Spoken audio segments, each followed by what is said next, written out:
There we go. Welcome to the Sports Clichés college football special. It's me, Craig, going solo for this one.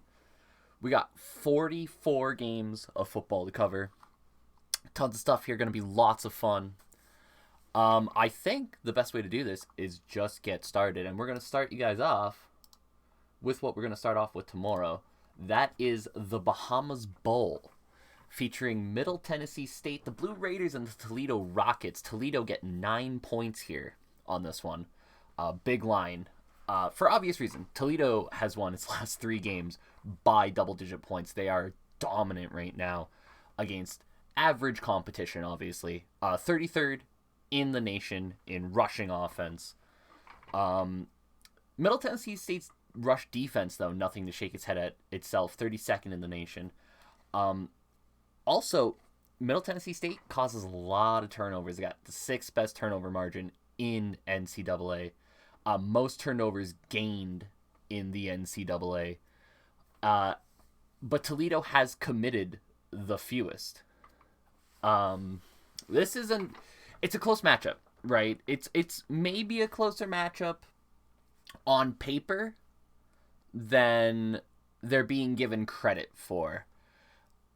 However, I think where this game turns is Toledo's defense, which isn't getting enough love in this game. Top 20 in team sacks and our top 50 in total team defense, or just outside of the top 50 rather. Brian Koback is 11th in the NCAA in rushing yards and tied for 10th in rushing touchdowns. The only other running back Middle Tennessee State played that has that caliber of running back is Marshall, and when they played Raheen Ali, and Raheen Ali ran for 113 yards and 3 touchdowns on them. I think this game on paper is close. In actuality, I don't think this one's that close. I think Toledo covers that spread, wins it going away. By the way, I will mention now, every game we're picking here, we're picking against the spread. The only time I will differentiate an outright winner is in the playoffs when the outright winner matters. Everything else here picking against the spread. So I'm picking knowing that Toledo has to win this by 9 points or more. But I do think, despite how close this matchup might look on paper, Toledo is the significantly better team and will probably get the win in the Bahamas, in Nassau,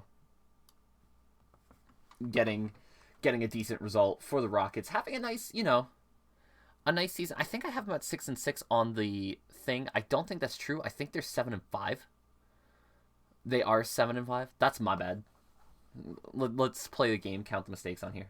They are 7-5, so they'll get a nice 8-win season there, and it'll be a good one for them. Moving on to the Cure Bowl, we got the Northern Illinois Huskies, the MAC champions, 9-4, against Coastal Carolina, 10-2, tied for 3rd in the Sun Belt. Probably a little bit of a disappointing season for Coastal Carolina. Probably came in with a bit higher expectations and started off the season absolutely on fire, only to end up dropping a couple games late and ending up in the Cure Bowl. Coastal Carolina, as I said, struggled recently, only covered the spread once in its last 6 games. They're getting 9.5 in this game, by the way. Coastal Carolina, they're favored by 9.5. Northern Illinois was 8-4-1 against the spread this year. Had a very good record against the spread. You see the total defense number for Northern Illinois. It wasn't great. They also rank in the bottom 10 of rush defense, which might be a problem against Coastal Carolina, who have the 7th best rush offense. In particular, Shamari Jones and Grayson McCall will run the ball really well. Grayson McCall, their quarterback, has also thrown 23 touchdowns, only 3 interceptions. By far the most efficient passer in the NCAA at 207.95 efficiency. The next closest is CJ Stroud, who's only throwing 182.23 efficiency. So there's an obvious mismatch there as far as Coastal Carolina's ground game versus NIU's ground defense. Coastal Carolina has had a bit of a problem recently, however, with letting teams who are not as good as them hang around in games. They only beat Troy by 7. They only beat Buffalo by 3. They needed overtime to beat South Alabama. This is a team that should realistically blow the doors off of NIU in this game. But I have a strange feeling they're not going to. I have a strange feeling they're going to do what they've been doing recently. They're going to keep this game close when they really shouldn't. Because of that, I'm going to pick NIU here. I think Coastal Carolina will probably take this game outright, but I don't think it's going to be the blowout that it should be because of Coastal Carolina's inability to really close out teams recently.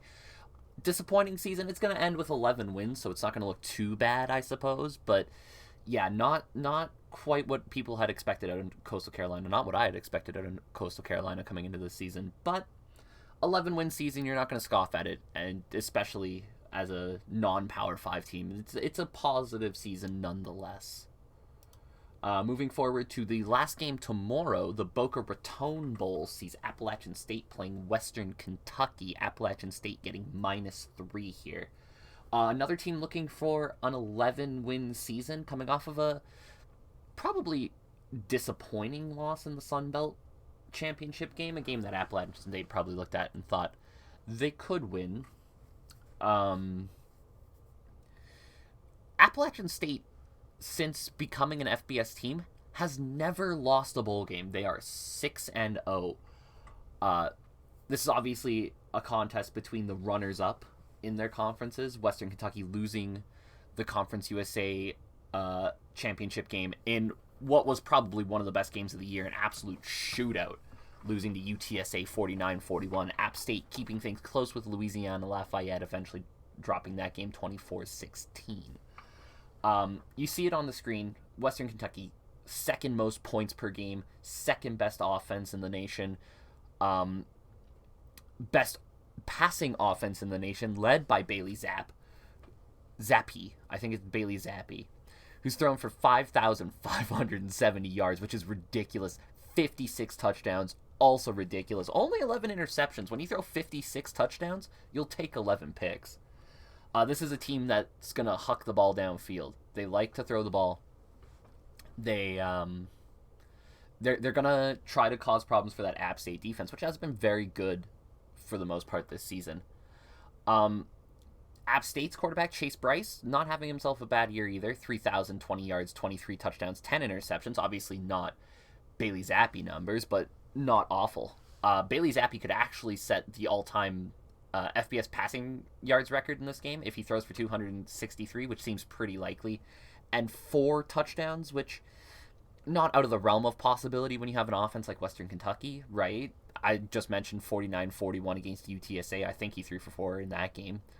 So it's not out of the realm of possibility that he could set the all-time record for both yards and touchdowns if you're looking for a story reason to watch this game.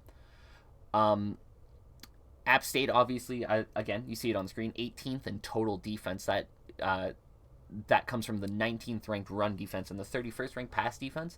It's just a good all-around defense. Western Kentucky's defense, not good all around. Particularly, they're 113th in the nation in pass defense. So as I mentioned, Chase Bryce, who's having a pretty good year, might be looking at this game as a chance to really end this year on a positive for the Mountaineers. Definitely bet the over on this game. Probably a game that's going to be a lot of fun to watch tomorrow. Set your DVRs for it if you're not going to be able to watch it. But go out of your way to catch this one. I think this game's going to be fun. But in games like this, I look for the team whose defense is going to be able to make that play or two to really set them apart.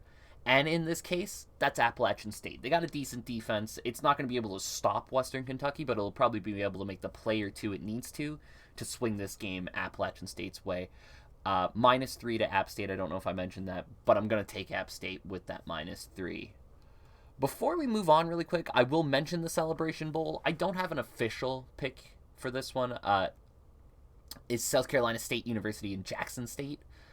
These are two FCS teams. I haven't seen either one play. It's an FCS bowl game. I don't know that much about FCS to really pick this one. But I will say here, Deion Sanders coaching in Atlanta for Jackson State. They've won 9 in a row. I'm not betting against primetime in Atlanta. If you were asking me to pick, I'd pick Jackson State.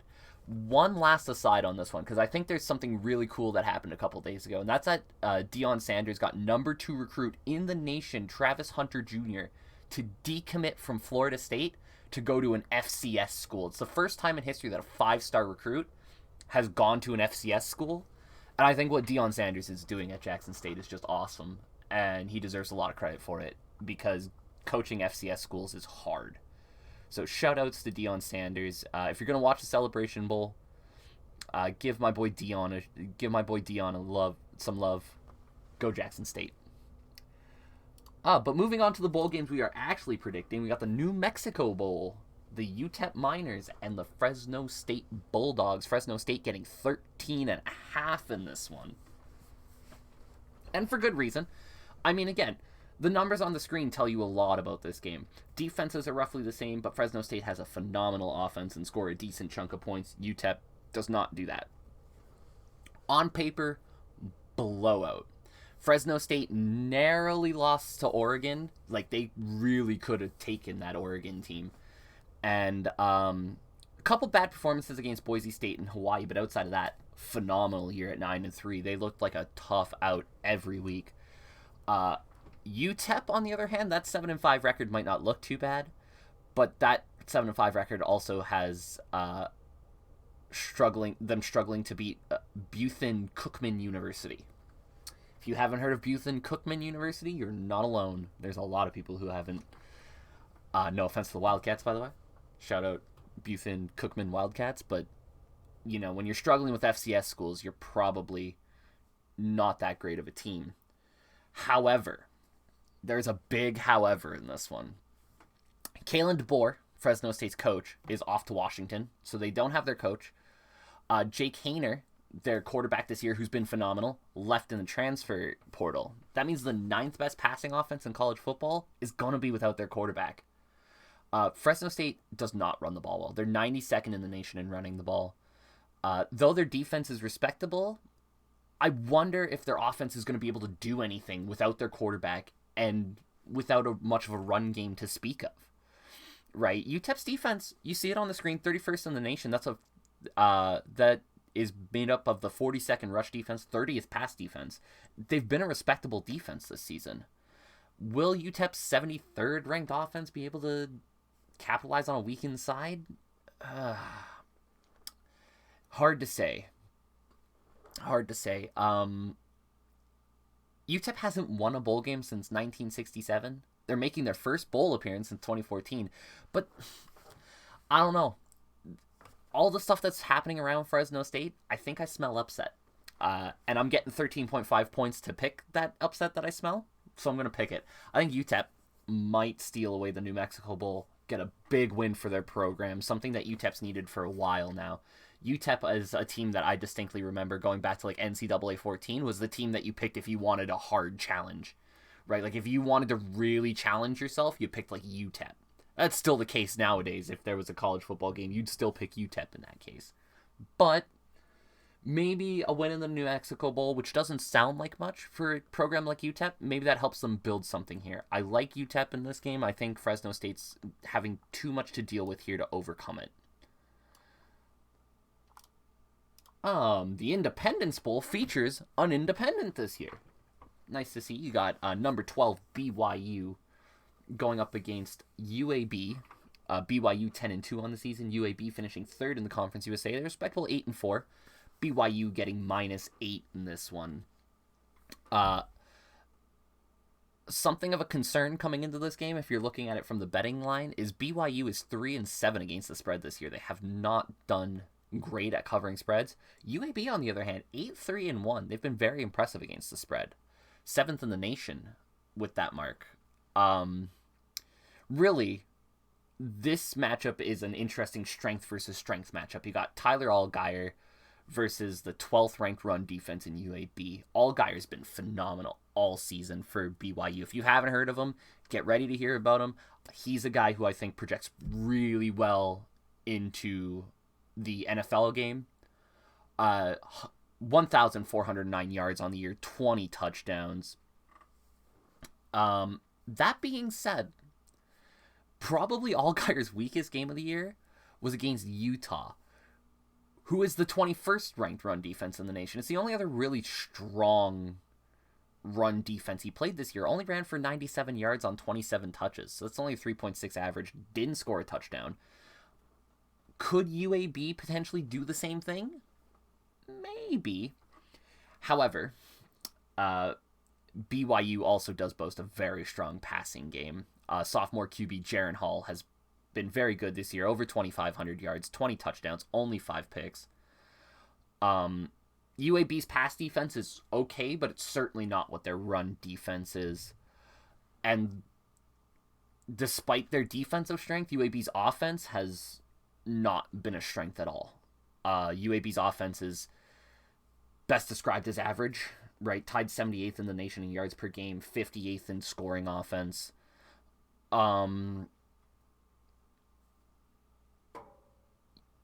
UAB does a good job of stopping the run with their defense. They get passed on a little bit, but they generally do a good job of stopping the run.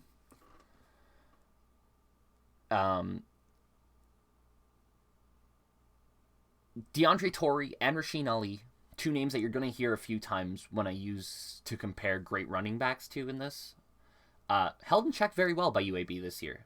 But neither Marshall nor North Texas really have the passing game that BYU has.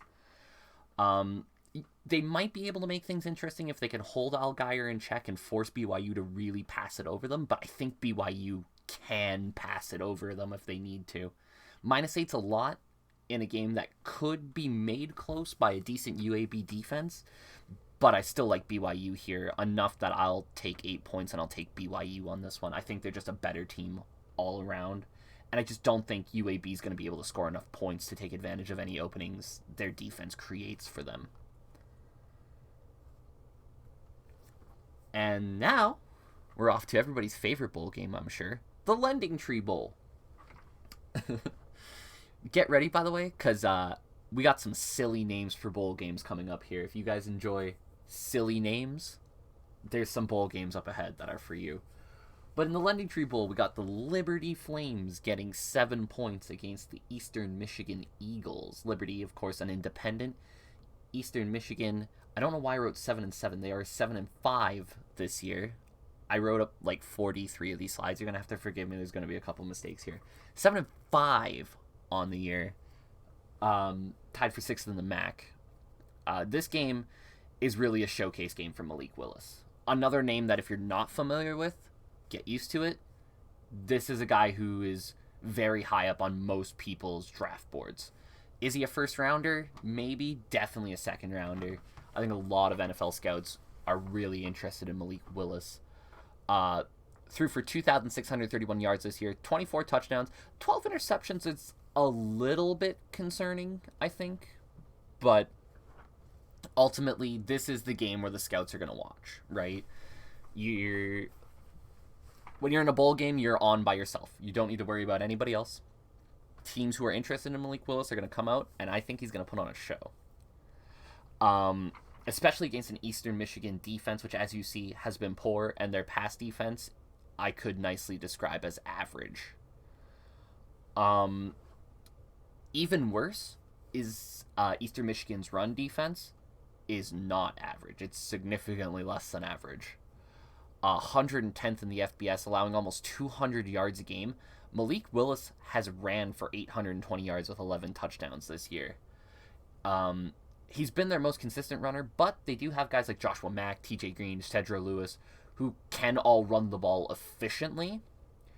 I think Liberty runs the ball down the throat of Eastern Michigan in this one. Eastern Michigan's offense, you see 84th in total offense, and you probably don't think much of it. their passing offense is actually 33rd in the nation. They've been quite good passing the ball. They're very one-dimensional. They can't run the ball to save their lives. But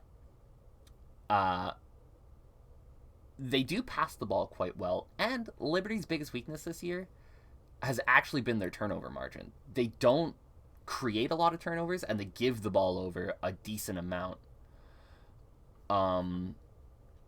Eastern Michigan +4 turnover margin versus Liberty's -8, so there's a certain advantage there to Eastern Michigan. And if Eastern Michigan can force those turnovers, get mistakes, get the passing offense going, get capitalizing on that, they might have an outside shot at taking this game. That being said, I think this game means a little bit to Malik Willis. I think he wants to show to NFL teams that, like, if you're looking for that developmental quarterback prospect in this draft, it's him. I think he might be that guy, and I think he's going to look to prove it in this game. Eastern Michigan, that defense, I can't look past how poor that defense has been. I know it's -7. I know there are some questions around Liberty. I still like Liberty -7 to come out of this game with the win. And again, 8-5 season for an independent Liberty team that I don't think, when they were brought up to the FBS, I don't think a lot of people expected a lot of. It's a pretty decent year, right? Maybe not the year they were hoping for, but it's not bad. Moving on to the Jimmy Kimmel Los Angeles Bowl. That's right, this game is sponsored by Jimmy Kimmel himself. You got the Mountain West champions, Utah State, 10-3 on the season against Oregon State, 7-5, finishing 6th in the Pac-12 and getting 7.5 points on this one. Oregon State's going to be the first Power 5 team up in bowl season. It's going to be their first bowl game since 2013. They've been a very average to below average team for a while now.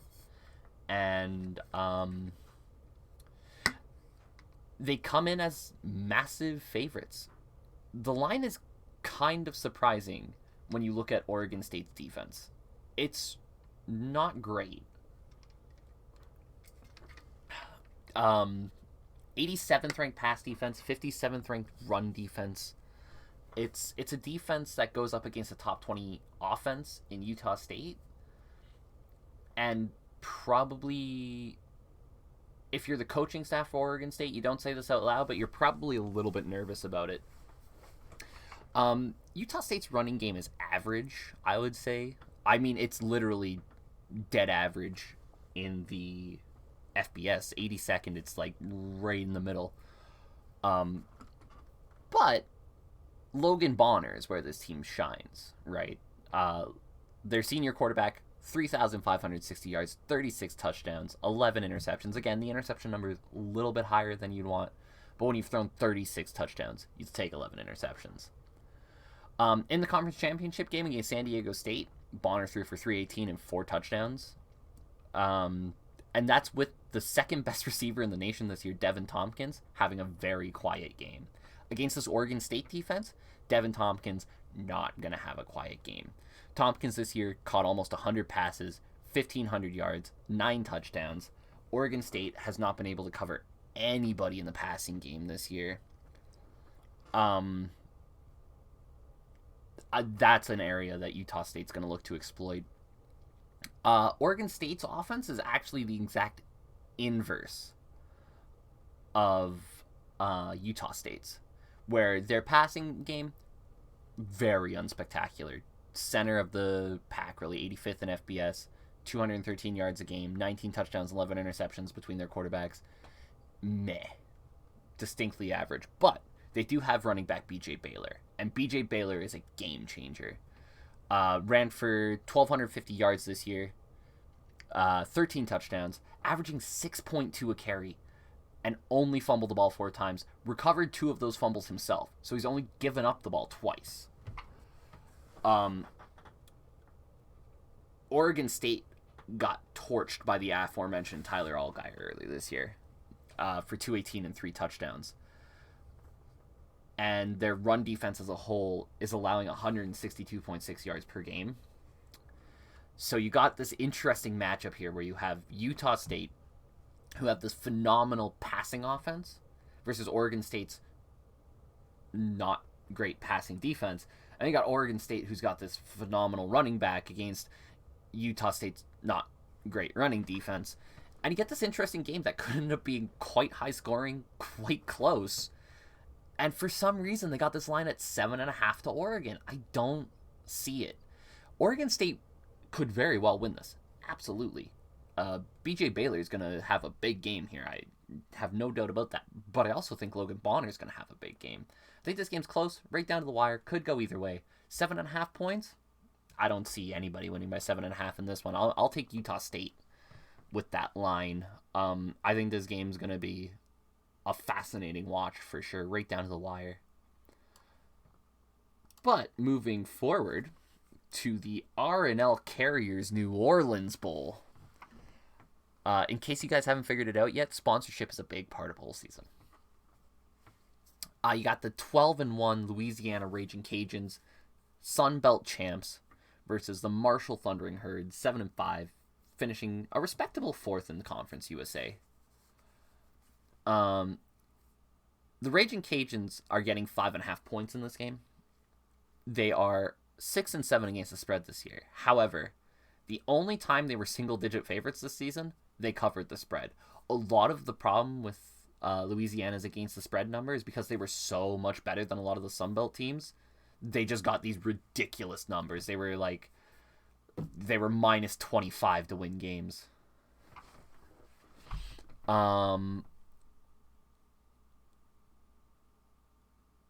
Billy Napier is off to Florida to coach the Gators, which has caused another fascinating effect, which if you haven't heard the news about this, it's interesting because Billy Napier left Louisiana to go coach Florida, will not be coaching Louisiana in this game. However, because of that, all of Florida's recruits decommitted. All of them. It was insane. But Michael DeSormeaux, who's going to be the new coach for the Raging Cajuns, and I apologize to all the French people listening for butchering the shit out of that name, is a former Louisiana quarterback. He's been an assistant there for 5 years. He knows the team. I don't imagine there's going to be much adjustment period here, right? This is a guy who's coming in to be your new head coach. He's not just an interim guy who's going to be leaving at the end of this game or who's going to go back to being a coordinator at the end of this game. This is their new guy. And I think for Louisiana, that's not going to rock the boat too much, right? As a matter of fact, there's a chance that could galvanize them, right? Especially if DeSormeaux is somebody who's really well liked in that dressing room, right? If this is a guy who they wanted to be the next head coach, I imagine you could have almost the opposite effect, where Billy Napier leaving could give them a boost in confidence, wanting to show off to their former coach that, hey, made a mistake going to Florida, right? We're still good here, and wanting to show their new coach a certain level of confidence in him. Marshall's been a respectable defense under Charles Huff, which has never really been the case with Marshall. Marshall's never really been known as a defensive team in the Conference USA, so Charles Huff bringing a little bit of defense there has been a welcome surprise. But this is a game where they are the second best defense in it. Louisiana's defense is very good, particularly against the pass.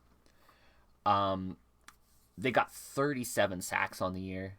10.5 of them, by the way, from edge rusher Chauncey Manick. Not in the draft for this year. I believe he's a junior. I believe he's up next year. This is a guy who's going to get picked and might be a havoc causer in the NFL. I love Chauncey Manick.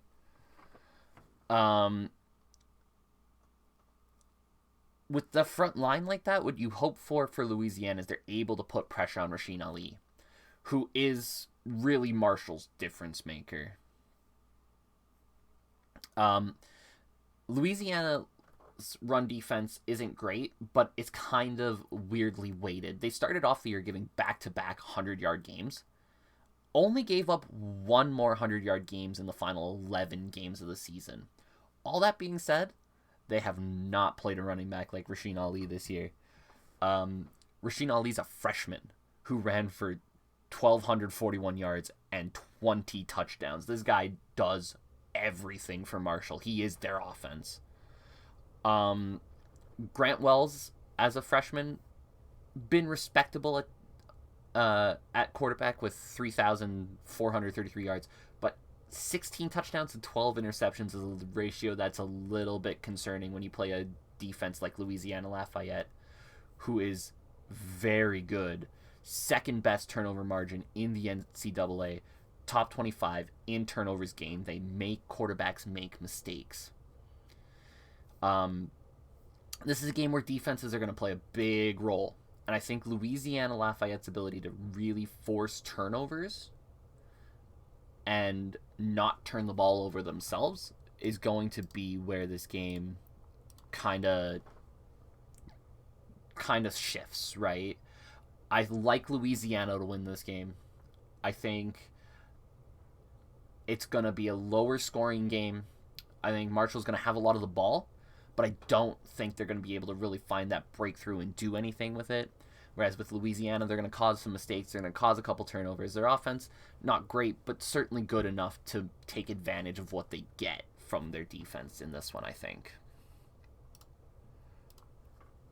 The Myrtle Beach Bowl. No sponsor on this one. It kind of makes me sad. I prefer the games where you have crazy sponsor names. One of the games I've actually written the least about, which is fascinating because it's one of the games that I think is the most fascinating coming into this bowl season. You got the Tulsa Golden Hurricanes, 6-6, tied for third in the AAC, versus the Old Dominion Monarchs, 6-6, tied for fourth in the Conference USA. You look at this game on paper, and it's nothing. Two 6-6 teams in non-Power 5 conferences. You would think there's not much to this game, but there's so much more here than meets the eye. These are two of the hottest teams in college football right now, because if you looked at them a month ago, both these teams were dead. They had no shot at bowl status at all. Tulsa had to win its final 3 games to become bowl eligible. Old Dominion started 1-6. They had to win their last 5 games in a row just to even get bowl eligible.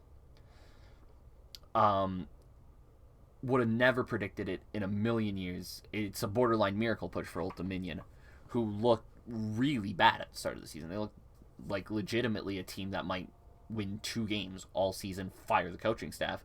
Now all of a sudden they're in a position where, get to a bowl game, you win the bowl game, you go 7-6 on the season, you have a respectable year. Both teams live and die on the run, really. For Old Dominion, it's Blake Watson, over 1,000 yards this year, 7 touchdowns. For Tulsa, Shamari Brooks, just a little under 1,000 yards and 6 touchdowns. But they both teams, their offense lives on running the ball. Neither team is particularly awful in the passing game, but they don't really shine there either. Also, you see on the screen, defenses very similar in this one. This is about as evenly matched as you're going to see a bowl matchup be, right? And there's good reason for the fact that these two teams made that push to get here and found a way to get to this game. They found ways to get here. Tulsa's getting 7.5 points in this one. I don't see that. Old Dominion might be the hottest team in college football, not named Cincinnati. They're coming into this matchup with a boatload of confidence. It's going to be very close, very evenly matched, but I think Old Dominion's confidence and that hot streak building into this game probably pushes them over the finish line on this one, gets them to win. I get 7.5 points to pick Old Dominion. I'm going to take Old Dominion. I think I like what I've seen out of them towards the end of the season. Quite shocking. I didn't think after 1-6 anybody would be talking about Old Dominion, but here we are. I'm going to take a quick drink here before we move on to the next game. One of the bowl games I distinctly remember watching every year and laughing at. Because the name of the game is the sponsor. Always my favorite games. We got the famous Idaho Potatoes Bowl. The Kent State Golden Flashes, 7-6 on the season, facing the 6-6 Wyoming Cowboys. Kent State coming off of losing the MAC championship game. Wyoming getting 3.5 on the line. If you like betting on football games, you hate this game. It's the worst kind of game to bet against. Wyoming 1-5 against the spread this year as a favorite. Kent State 0-5 this year as an underdog. Woo! Kent State got absolutely butchered by Northern Illinois in the MAC championship game, which, to be fair, they only made because the MAC East was so much weaker than the MAC West. The MAC West, I believe every single team in the MAC West was bowl eligible. In the MAC East, I only think 2 were, if I remember correctly. I'm going to actually look that up real quick before I disparage the MAC East too much.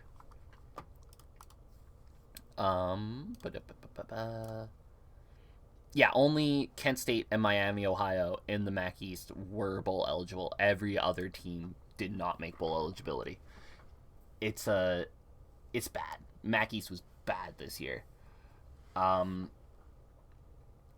So because of that, Kent State comes into this game underdog, gets shellacked in the MAC championship game. It's not like Wisconsin's great, though. And the player to probably watch out for in this game is Kent State's quarterback and MAC MVP, Dustin Crum. Dustin Crum had a very good year. Just a shade under 3,000 yards, 16 touchdowns, only 6 interceptions. You see it on the screen. Kent State's offense is 8th in the nation. You have a guy like Dustin Crum, who's thrown for about 3,000. Marquez Cooper, their running back, has ran for over 1,000. And Xavier Williams, though not quite of the same numbers as Marquez Cooper, has been very reliable when called upon. The scary thing here is in that loss to NIU, Dustin Crum had his worst game of the season. 11 for 21, 128, 1 touchdown, 2 interceptions. How's the feeling in the camp right now, right? Is Crum coming out of that game, putting it behind him? Or is that kind of sticking in his head? That's going to be a real question for Kent State. Wyoming's offense doesn't appear very often. It's very sporadic. Some games they'll have it. Most games they don't. Wyoming's defense, however, has been very good. 7th in the nation against the pass. Respectable against the run. But more importantly, they're probably looking at Dustin Crum right now and thinking there might be something mentally they can take advantage of here. The question then is, can Wyoming's offense, 97th in the nation in total yards, 99th in the nation in points per game, put up enough points to get Wyoming over the finish line? It's been a question for them all season. I think it's still a question. I don't think they have enough in this one. I think Kent State edges it out. This is not going to be the game to watch. I will be watching it because I watch every game in bowl season, but if you're looking for a game that's like, I don't feel like watching that much football, I might want to skip this one. Skip this one. It's probably going to be pretty poor. And I've already spent too much time talking about it outside of the fact that it is named the famous Idaho Potatoes Bowl. Moving on to the Tropical Smoothie Cafe Frisco Bowl. You got the runners-up in the Mountain West Conference, 11-2 San Diego State versus 12-1 Conference USA champions UTSA. This game, if you had put it out there a month ago, might have had people salivating. I think it's less salivating now, but there's still some intrigue to it for sure. San Diego State got absolutely run over by Utah State in the Mountain West Conference championship game, and now they have to travel to Frisco, which is essentially going to be a glorified home game for UTSA. UTSA, by the way, stands for Texas San Antonio. We're like an hour and a half away from campus here, going from San Antonio to Frisco, Texas. Another game where there's a strength versus strength matchup, and that always intrigues me. And then this one is Sincere McCormick versus the San Diego State run defense. McCormick this year has ran for 1,450 yards, a little bit more than that, 15 touchdowns. San Diego State's run defense, though, has been disgusting this year. 77.5 yards against per game, 2nd in the nation. Only allowed 6 touchdowns on the season on the ground. If that team can stop Sincere McCormick, the question then becomes UTSA's passing game, which is good. It's not outstanding. It's not Sincere McCormick good, but it is good. Frank Harris has thrown for just a shade under 3,000 yards this year, 25 touchdowns, only thrown 5 picks. San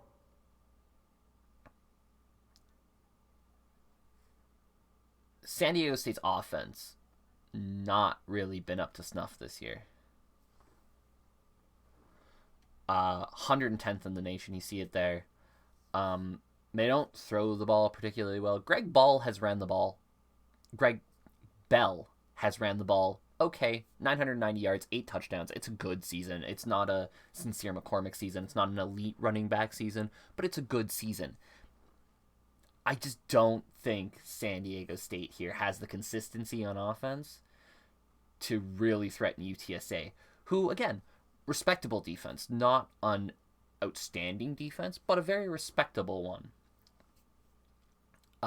You look at games like this a lot as the game where can the team who is better all around perform, right? Because I think UTSA is the better all around team. San Diego State's run defense is phenomenal, but outside of that, they don't really have a strength on UTSA. I like UTSA to come into this game feeling a little bit of momentum after winning the Conference USA Championship, finish the season 13-1 with a phenomenal year. I like UTSA in this game for sure to come out on top. Next up, the Lockheed Martin Armed Forces Bowl. We got the Army Black Knights, 8-4 as Independence this year, getting 2.5 points against the 6-6 Missouri Tigers, finishing 9th in the SEC.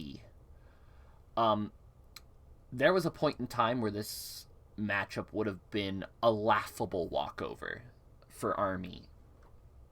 It might not be now. Missouri, at one point in time this year, had the worst run defense in the nation.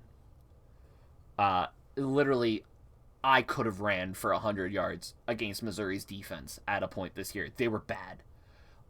They fired their defensive line coach, brought in Al Davis, who has helped, but I don't know if he's helped enough to stop the Army triple option, right? They're averaging 302 yards on the ground per game. The triple option, if you're not ready for it, will really hurt you. Army's defense has been very good all season, and that's not really a question.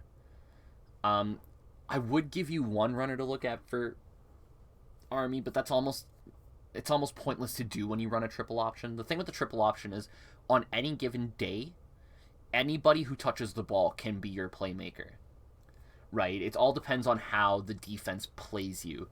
So obviously, the players to look out for are the guys who run the ball. Tyrell Robinson, Jacoby Buchanan, quarterbacks Tahir Taylor, and Christian Anderson are all the guys who are gonna have the ball in their hands and are all gonna be capable of going for big yards. Even with all the improvements Missouri's made on defense, they're a long way away from being a good run defense. And when you looked at the bowl game matchups, I think everybody saw this as like worst case scenario for Missouri. Missouri team that probably came into the year with a little bit higher expectations. I don't think anybody expected Missouri to rock the apple cart in the SEC, but I don't think 6-6 and looking at a matchup with Army as a big problem was what they had at the start of the season. But that's where we are now. I don't like this matchup at all for Missouri. I think Army's going to take this, even with Army getting 2.5 points, which again, at the start of the season, if you put a game between Army and Missouri, there's no way Army would have been getting 2.5 points, but they've had a good year, and Missouri's run defense is scary bad. You got to take Missouri on this one, no doubt. Or Army, not Missouri. Don't take Missouri in that game. Moving on to the Frisco Football Classic. This is not the Frisco Bowl. It is different. It is the Frisco Football Classic. Note that. You got the North Texas Mean Green playing the Miami of Ohio Red Hawks. The Red Hawks getting 3.5 points here. So, from what I understand, I could be wrong about this, but from what I understand, this game was created because they had too many teams who were bowl eligible, and they just wanted to get everybody in. So they were like, we'll just throw another bowl game in Frisco. Hence the Frisco Football Classic. Both teams 6-6. Both teams fourth in their conference. I mentioned it, Miami of Ohio, probably only here because they played in a division that sucked. The MAC East was bad.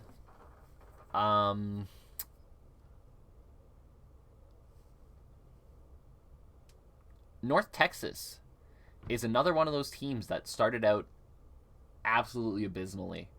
Another, much like Old Dominion, they were 1-6 at one point and needed to win 5 in a row to get here.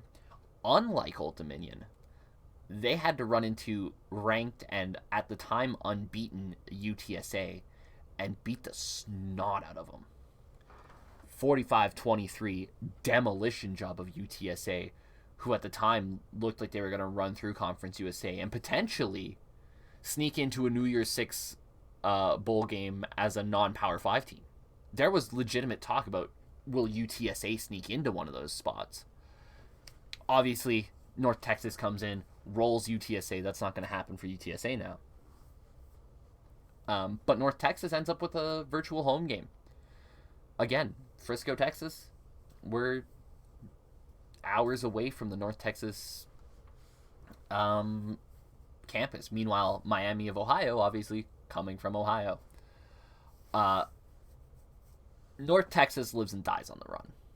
I mentioned DeAndre Torrey before, who has been an absolute beast this year on the ground. 1,215 yards, 13 touchdowns, absolutely running over teams. But, and I apologize to him for butchering his name, but Akaika Ragsdale has also been very good running the ball for North Texas. Like, everybody who's touched the ball as a running back for North Texas has torn teams up.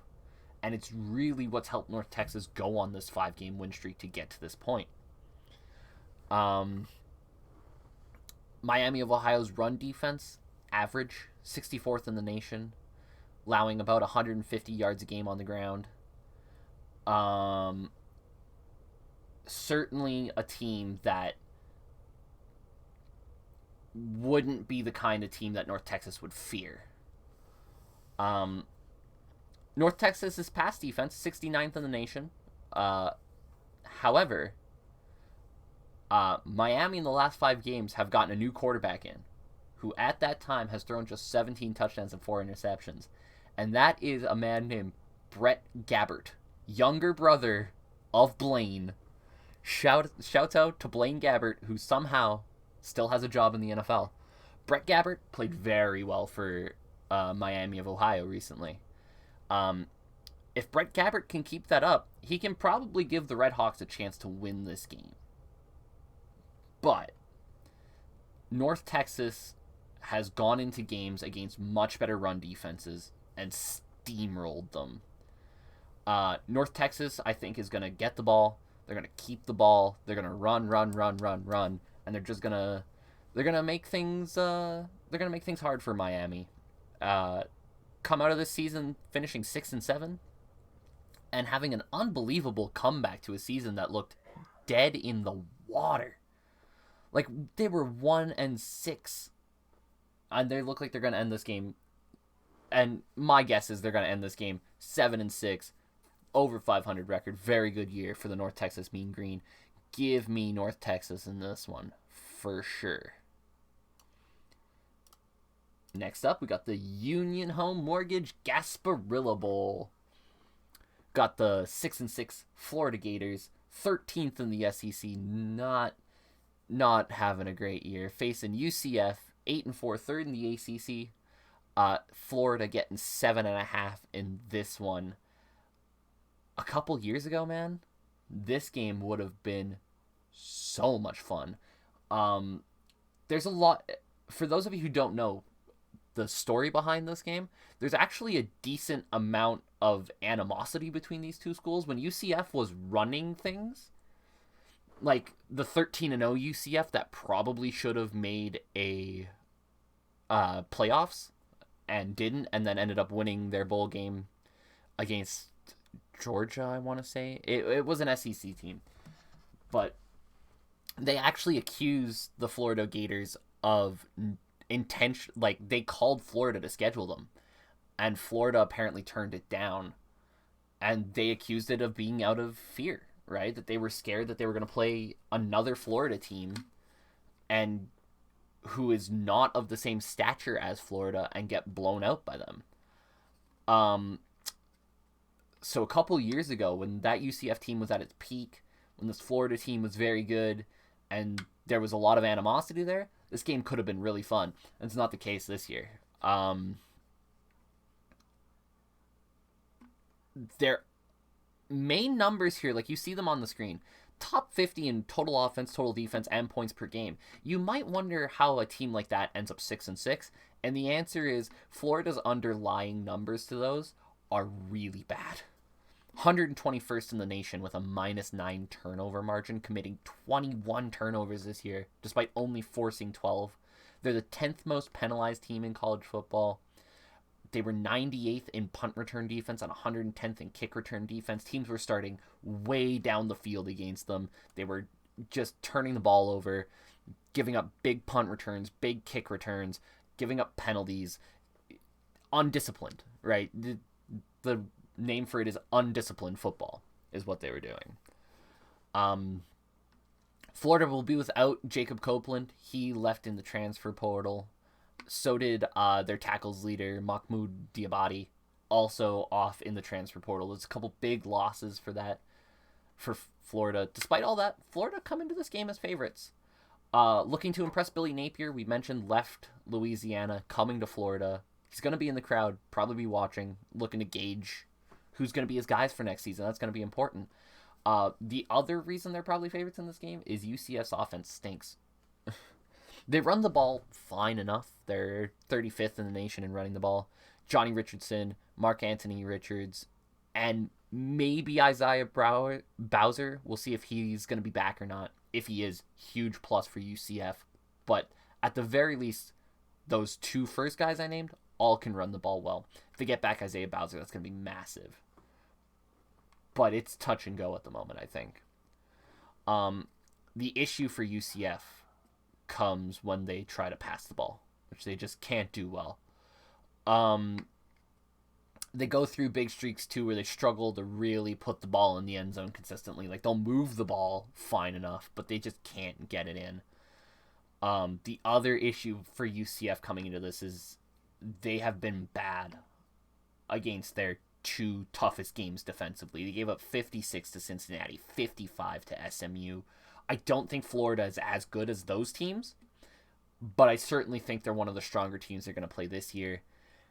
And I just don't think UCF has what it takes in this matchup to keep this game close. I think Florida probably wins this one running away. It won't mean much to Florida. It's like you see 7-6 and Florida Gators, and you know that's a disappointing year for Florida. But I think end the year on a positive, get Billy Napier feeling good about the team he's coming in to take over. I like Florida in this one.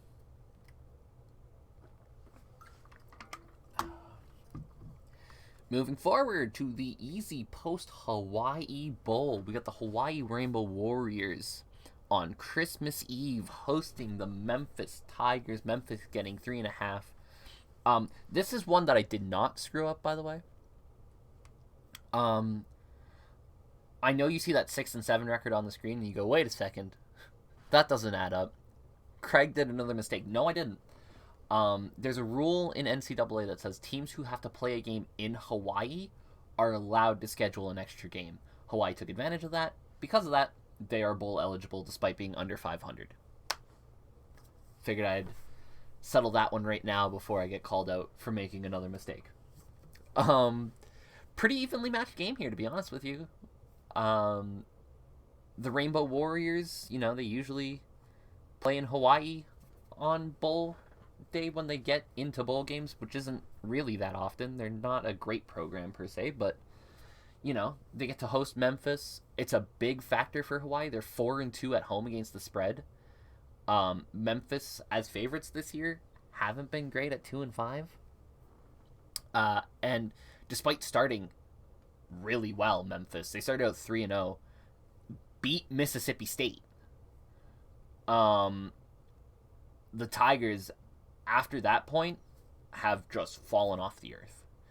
They went 3-6 the rest of the way, obviously.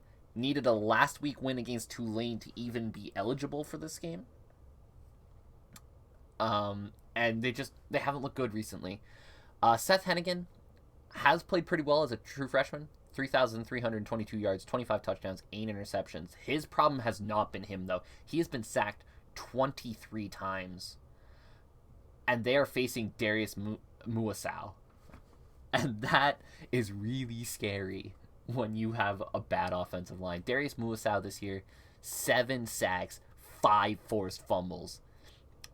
If Hennigan can't stay upright and has to rush his throws, he's throwing the ball up to Corey Bethley, who's got 5 interceptions on the season. Hawaii's defense is great at capitalizing on mistakes. They give up a lot of yards, but they're a defense who also forces teams to make a lot of mistakes. And they always play strong in Hawaii. It's going to be tight the whole way through, but I think Hawaii likely comes out of this with a win. Even if they don't, this thing comes down to a field goal either way. So I think Hawaii here is the smart pick, getting 3.5 against Memphis. I'm going to take Hawaii here. In what could end up being a very interesting Christmas Eve game. And then we move forward to the Texact Camellia Bowl. A name that I have never gotten right in my life. I always say Camellia Bowl or Camellia Bowl, but it's the Camellia Bowl in Montgomery, Alabama. Georgia State Panthers, Ball State Cardinals. Georgia State 7-5, getting 3.5 points against the 6-6 Cardinals. Georgia State, another one of these teams that come into bowl season hot. Started at 1-4 on the season, won 6 of their last 7, and that one loss is a very narrow, razor-thin loss to Louisiana. In there, they also have a win against aforementioned Coastal Carolina, who at that time had looked virtually unbeaten. It looked like it was going to come down to Louisiana, Coastal Carolina in that conference. Georgia State forced things to change a little bit. And if they had beaten Louisiana in that razor-thin loss, we'd be talking about Georgia State being in that conference championship game, not Louisiana. So really turned around their season. Their numbers don't look great, but that's largely due to getting blown out at the start of the season by App State, Army, and UNC, who all beat them by 30+, and really put up the yards on them, didn't give up a ton of yards. Early in the season, when Georgia State didn't quite have an identity, they got really hammered, and that's kind of affected their numbers. But since their turnaround, what they've shown is that they're just a team that does everything pretty well, right? The quarterback Darren Granger has thrown for 1,500 yards, 6 touchdowns, only 4 interceptions. Both Tucker Gregg and Jameis Williams have ran for over 800 yards. They have 4 different receivers with 20+ catches on the year. They have so many players who contribute on offense, and they just do everything well, right? None of these numbers are exceptional. None of these numbers blow your mind. But what it shows you is a team that just, like I said, can do whatever they need to do to win. For Ball State to be able to stop this, they're going to need Jalen Thomas to make a difference. Thomas is their leader in tackles and interceptions. It's very weird to see a linebacker lead a team in interceptions, but he's got 4 on the season. He really controls the middle of the field, and if he can stop the run while being a menace in the passing game like he has been all year, Ball State could have a little bit of an advantage here. Especially when on offense they don't have the same balance as Georgia State, but they have 3 wide receivers who are much bigger playmakers than anything Georgia State has, and that's Jason Jackson, Justin Hall, and Johannes Tyler.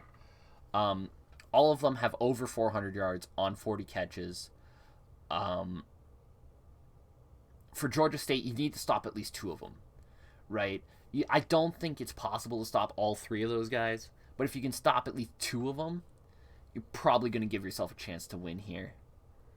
I think they'll probably be able to control Ball State's passing game while being able to find some way to break down Ball State's defense. Like, that's the thing. When you have a team that's got such balance, you'll be able to find a way to break down this defense, I think, sooner or later. I like Georgia State in this one. Momentum is a big thing. There's going to be a few things I talk about a lot during this, and it's momentum, and it's going to be motivation. In this one, motivation not much of a factor. Momentum certainly is. I think Georgia State comes in hot. I think they keep rolling. 8-5 season for Georgia State. They're going to look at that very happily. I think for sure. Drink before we move forward. Hope everybody's enjoying this, by the way. I had a lot of fun making this. Going through, looking up teams. A couple teams I haven't seen play before, but for the most part, I think I've seen... I'd say I think there's 86 FBS teams playing in bowl games this year. I think I've seen probably about 70 to 75 of them at least once. So I'm happy I was able to do this, and I hope people are enjoying. Moving forward, we got the Quicken Lane Bowl in Detroit. I got an old logo for this because I couldn't find a new one. So please ignore the Big Ten and ACC at the top there. They're not in this. It's MAC versus Mountain West Conference. We got the Western Michigan Broncos versus the Nevada Wolfpack. Western Michigan coming in 7-5 on the season, tied for 6th in the MAC. Nevada 8-4, tied for 5th in the Mountain West Conference. Nevada getting 3 points in this one. This game, where I said don't watch the one game where I said, like, if you're looking to skip a game, you can probably skip North Texas and Miami, Ohio. Do not skip this one. Firefight written all over it. You got two high-powered offenses going to Detroit to play what could be a very fun game. Western Michigan, obviously, going to have a bit of a home field advantage in Detroit. The name in this game is Carson Strong. Potential first-round draft pick. One of the top quarterbacks coming up in this upcoming draft. What a season he's having. 4,175 yards, 36 touchdowns, just 8 picks. Nevada's offense obviously runs through Carson Strong. And he's probably going to be looking to show out here, really push his stock in the draft. That being said, the weapons surrounding him are not bad. Wide receiver Romeo Dubs, by far his favorite target, 1,000 yards, 80 receptions on the season. However, they do have a 6'6" tight end named Cole Tucker, who has been a red zone matchup nightmare for teams. 10 touchdowns this year. He's fast, so covering him with a linebacker, always been a problem. But he's 6'6", 240 pounds, so cornerbacks don't really like matching up against him. He's just a matchup nightmare in the red zone, and somebody that Carson Strong really likes to go to down there. Between the 20s, they have Toa Tawa. Another name. Just get ready for me to mess up names a bunch here. Toa Tawa, their running back, 700 yards, 250 receiving yards as well. Guy does a little bit of everything for them at running back. He's exactly the kind of running back you'd want on an offense like this. Despite all of that, despite everything I've said about Nevada's offense,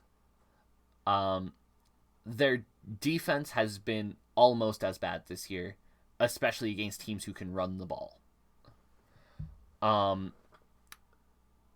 Western Michigan is not only a team that can run the ball, they're a team who can run the ball with two different running backs. Always makes things worse for teams. Sean Taylor, the sophomore, ran for over 1,000 yards this year, 6.1 yard average. Ladarius Jefferson, the junior, ran for 800 yards on a 4.5 yard average. When you have a weakness as strong as Nevada's run defense is, I think that's a place where Western Michigan can really take advantage of this game. If Western Michigan somehow get forced to the air, Caleb Ellaby has thrown for over 3,000 yards with 21 touchdowns. He's only thrown 5 interceptions this year.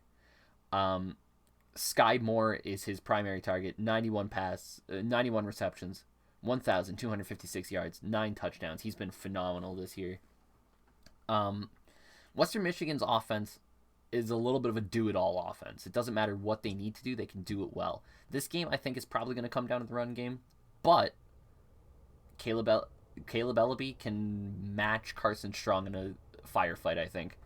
This is going to be a very fascinating game. Western Michigan probably has the X factor in this one on defense. 15th ranked pass defense is going to look to shut down Carson Strong. Their run defense, very respectable. Nevada's defense, as I mentioned, especially against the run, very porous. They give up a lot of yards. That being said, best turnover margin in the nation at plus 16. Now, a lot of that's because they don't turn the ball over much at all. But to get a plus 16 margin, even if you don't turn the ball over much at all, your defense has to be able to cause some problems. So, maybe something Nevada's going to be looking to lean on. Maybe looking to force some errors out of Western Michigan. Can Carson Strong carry the Wolfpack to a win in this game? Of course he can. There's a reason he's so highly touted coming into this draft. There's a reason a lot of people love him. But Western Michigan's the more complete team on both sides of the ball. Right? Western Michigan is a team that can stop teams, that can force turnovers if they need to. They can run the ball, they can pass the ball, they do a little bit of everything. I get why Nevada's the favorite in this game. Don't love them in this game. I think Western Michigan goes out there, takes this game, ends Carson Strong's year on a sour note. Hopefully, a potentially really fun game. Like I said, there's potential firefight written on this.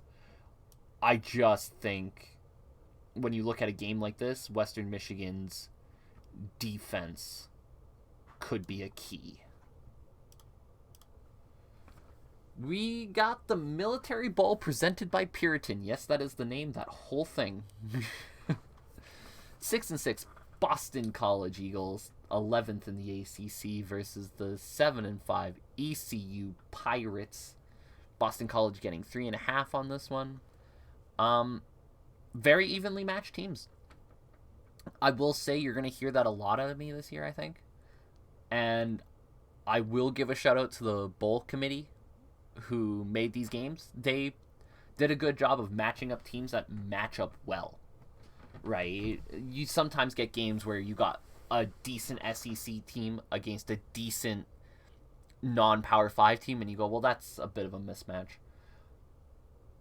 They did a good job of matching up teams that make interesting matchups, and this one's no different. ECU had won 4 games in a row going into the final week of the season, and then they ran into Cincinnati. I mean, nobody's beaten Cincinnati yet. Cincinnati's in the college football playoff. Very good team. I don't think anybody's down on ECU because they got beat by Cincinnati. BC started out the season 4-0. Looked like they were going to go into conference play very strong. And then they got by the ACC, going 2-6 down the stretch. Again, some strong teams in the ACC, so obviously not going to look too much past Boston College for that, but it is worth noting that you got a team that comes in a little bit hot versus a team that comes in probably looking for some answers. One place that Boston College will not be looking for answers is their pass defense. 4th best in the FBS. Bit of a problem for ECU because Horton Allers has been pretty decent throwing the ball this year with 3,126 yards.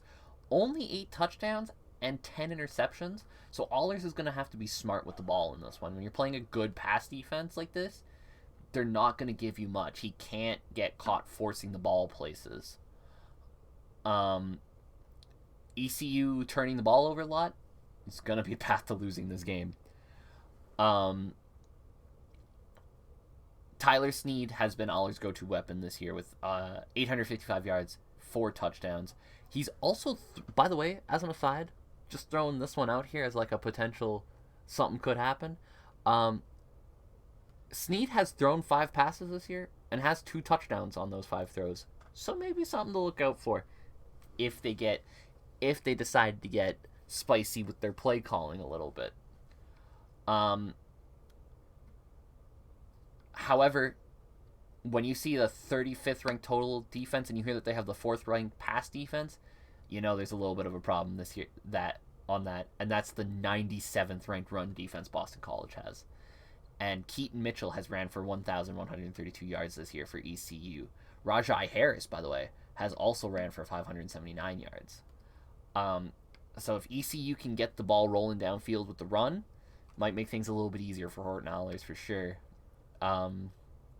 Particularly because Boston College's offense recently has been really poor. And they've turned the ball over to Phil Yurkovich, former Notre Dame quarterback, and he'll need to be a lot better than he has in his last 2 games. In the games against Florida State and Wake Forest, Yurkovich went 13 for 35 for 165 yards, 2 touchdowns, 3 picks. Not good enough. You cannot win games with quarterback play like that. Yurkovich came into college with a lot of hype. This was a guy who came with a lot of hype around him. If he can get into this game and potentially maybe hand the ball off to Pat Garwo, who's got 1,000 yards and 7 touchdowns in his own right this year, make things a little bit easier on himself, get the ball out of his hands early, BC will probably like their chances. That being said, if I have to choose, I'm going to pick the team who is actually playing well versus the team who has the potential to play better. Boston College certainly has more upside, I think, to their offense, but you just haven't seen it this year. ECU has been consistent most of the season. As I mentioned, they were on that 4-game winning streak before running into Cincinnati. I like ECU in this one. I don't love ECU in this one, but I like ECU in this one. Like I said, I'm just going to go for the team that has been playing well versus the team that has the potential to play well.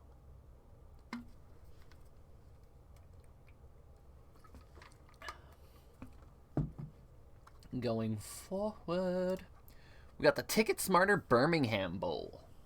15 years of this game this year, so shout out to the Birmingham Bowl. We got the number 20 Houston Cougars, 11-2 on the season, second in the AAC, behind only Cincinnati, versus the 6-6 Auburn Tigers, tied for 9th in the SEC. The AAC this year has had a good season as a whole. I think the AAC has probably been the best non-Power 5 conference this season. And because of that, Houston comes in with a number beside their name and getting a big name opponent in Auburn, shading 3 points, by the way. Auburn is a 3-point favorite coming into this one. I think a lot of that is Birmingham. I mean, we're a couple hours away from the Auburn campus. This is going to be a pseudo home game for the Tigers, no doubt. Very disappointing year for Auburn. I don't think Auburn expected to come out of this season 6-6, tied for 9th in the SEC. And it's been a weird one because they've played really well against some really good opponents. They beat Ole Miss, beat Arkansas, went to overtime with Alabama, and yet played Georgia State really tight, narrowly beat LSU, lost to a South Carolina team that can best be described as meh. Not only that, Auburn's had a mass exodus of players over the last couple days. I'll let you know. I can actually check this right now. When I wrote this, they had lost 7 players to the transfer portal. If I look it up now, I'm just checking to see if there's any more. Nope. Still at 7. Actually, they have it at 6 here. Did Tank Bigsby not? transfer? Yeah, no, he did. Okay. I was right.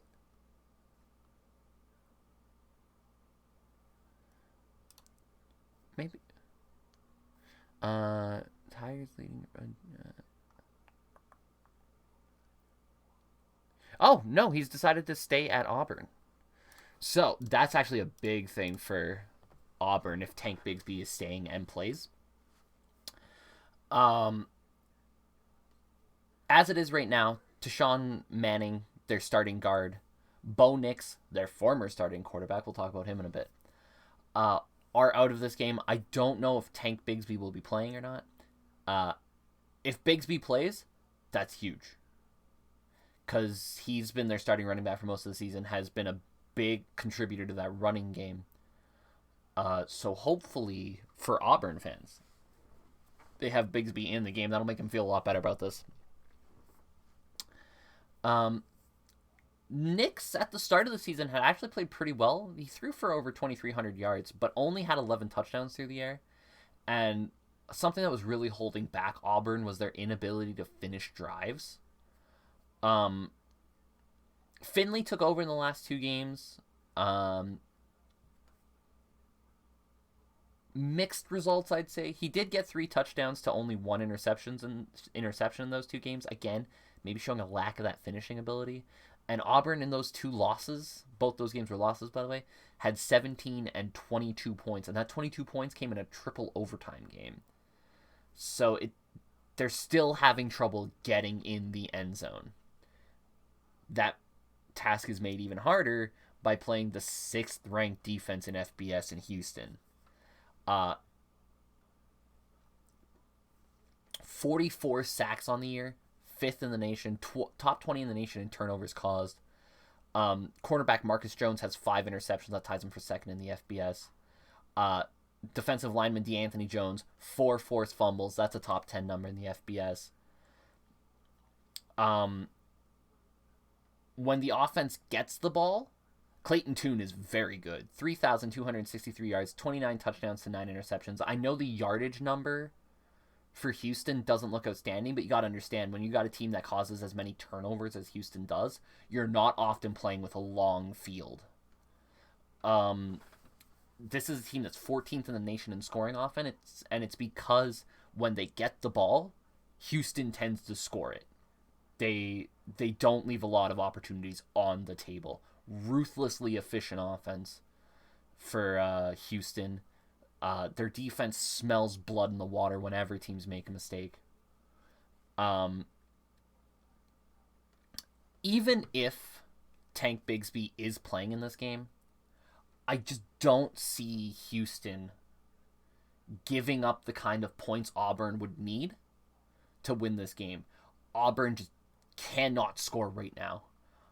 I think this is another loss for Auburn. I think this is a very disappointing season for Auburn, and I think Houston going to leave this game ending 12-2 on the year. One of those losses is going to be to Cincinnati. I think they're going to feel really good about the season they had. This is a game where I think Houston wins. And yeah, a good season for Houston, bad season for Auburn. On to the Surf Pro First Responder Bowl. You got the Air Force Falcons, 9-3, tied 3rd in the Mountain West Conference, versus the Louisville Cardinals, 6-6, tied 6th in the ACC, getting 1 point. Which is a little bit surprising to me. Air Force has been very good this year. Best running offense in the nation. Again, you see the academy teams, you know they run the ball well, right? The thing about the military academy teams is they all tend to have a similar profile. They run the ball well. They have a strong defense. They're very organized. If you can stop the run, you're going to be able to beat them. But it's worth noting that Air Force's 3 losses have come to the Mountain West champions Utah State, the runners-up in San Diego State, and the Army, who, again, when you have the military teams playing each other, there's an interesting neutralization that happens, right? And it really just comes down to whichever team can find a hole on a 1 or 2 plays. Right, so those Army games, the Army-Navy game, the Army-Air Force games, the Air Force-Navy games, all of them are going to be close, regardless of who's good and who's not, just because of the way the teams play. So that 9-3 record, very impressive. Those 3 losses, by the way, I don't know if I mentioned this, combined 17 points. They played Utah State, who won their conference, San Diego State, who was a runner-up and was very good, and Army, who was also very good, and lost by a combined 17 points. This Air Force team does not lose much, and when they lose, it's very close. Obviously, a lot of the secret to Air Force's successes here, as I mentioned, their defense. 7th in the nation against the run, 20th against the pass. Teams cannot move the ball against them. Outside of the Utah State game and a 3 overtime game with Nevada, no team scored more than 21 points against Air Force this season. Air Force is averaging 31 points a game as well. That plus 11.1 average point differential, by the way, is 18th in the FBS in that stat. They don't give up a lot of points, and they score a lot of points, and it's a deadly combination. Louisville does have a star quarterback in Malik Cunningham, and he is a very explosive player. Leads Louisville in both passing and running. He is unbelievably dynamic.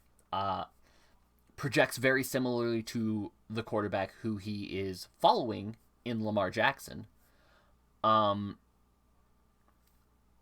Where Louisville's going to be a little bit concerned is that top receiver Jordan Watkins and their 4th best receiver Justin Marshall have both entered the transfer portal and will be unavailable for this game.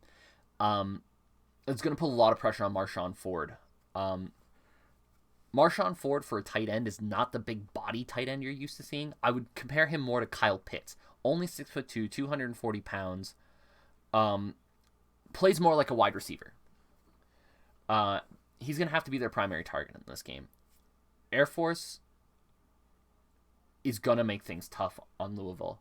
They've played better teams than Louisville and have never looked out of place against the teams that are better than Louisville.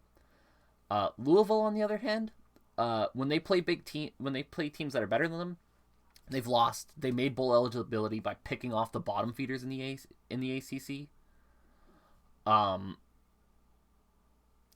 As a program, they probably have bigger aspirations than 7-6, and that's another thing. Where's the motivation for Louisville in this game, right? Like you could say, yeah, you want to win the game, but as a program, 7-6 is as disappointing as 6-7. For Air Force, a 10-win season is something that will really be something they'll want to get. That's a big accomplishment for Air Force, and I think the motivation level here also falls the way of Air Force. I think there's just too many things that go Air Force's way here. I think they have better talent on defense. I think their running game is going to be tough for Louisville's average defense to stop. And I think they're just more motivated to win this game. Too many things falling Air Force's way. The -1 point shows you that odds makers are kind of split on this one, and I think a lot of that is because Louisville plays in the stronger conference. But you got to look past that on this one. I think Air Force will win this one potentially handily, but they'll certainly have enough to win this game. This is one of my favorite games coming up. The next one, it's the AutoZone Liberty Bowl, Texas Tech versus Mississippi State. You don't think I see what you're doing here, Bowl Committee? You sneaky Bowl Committee. It's the Mike Leach Bowl. Mike Leach and his Mississippi State Bulldogs are facing the team where Mike Leach made his name. Mike Leach is the godfather of really Texas Tech's emergence and the air raid system as a whole. And he gets to play his former team here in a bowl game. Sneaky Bowl Committee here, thinking we wouldn't catch that. We caught it. Similar records. It would be unfair to say these two teams are similar. Mississippi State has impressive victories at home against NC State and Kentucky, scoring a road win against Arkansas, were competitive all season against a really tough SEC. Texas Tech, on the other hand, didn't really have a signature win to their name. Got blown out by bowl-ineligible teams like TCU and Texas. They've gone through 3 quarterbacks this year, none of which have been particularly great. Donovan Smith has been the guy who's taken the most snaps recently. Wouldn't be surprised to see him get the start in this game. That being said, Mississippi State, no question who's starting at quarterback here. It's Will Rogers. Phenomenal sophomore year for Will Rogers. 4,450 yards, 35 touchdowns. He's been unbelievably good for Mississippi State. On top of that, Mississippi State's had a strong defense all year, particularly 10th in the nation against the run. Texas Tech runs a running back trio. They got 3 different running backs, all of whom are decent, but against a running game this good, I don't know if they're going to be able to find anything to really feast on. The other problem for Texas Tech is they need to hang on to the ball. -7 turnover differential. It's hampered them all season. They can't keep possession. For Texas Tech to win this game, they're going to have to play a better game than we've seen them play all season. Mississippi State, if they play the way they have all season, they should be able to dominate this game. -9 doesn't scare me in this one because I just think Mississippi State is just a far superior team to Texas Tech, scraping into bowl eligibility, losing some bad games. This one's not much of a contest, I think. I think Mississippi State wins this one laughing.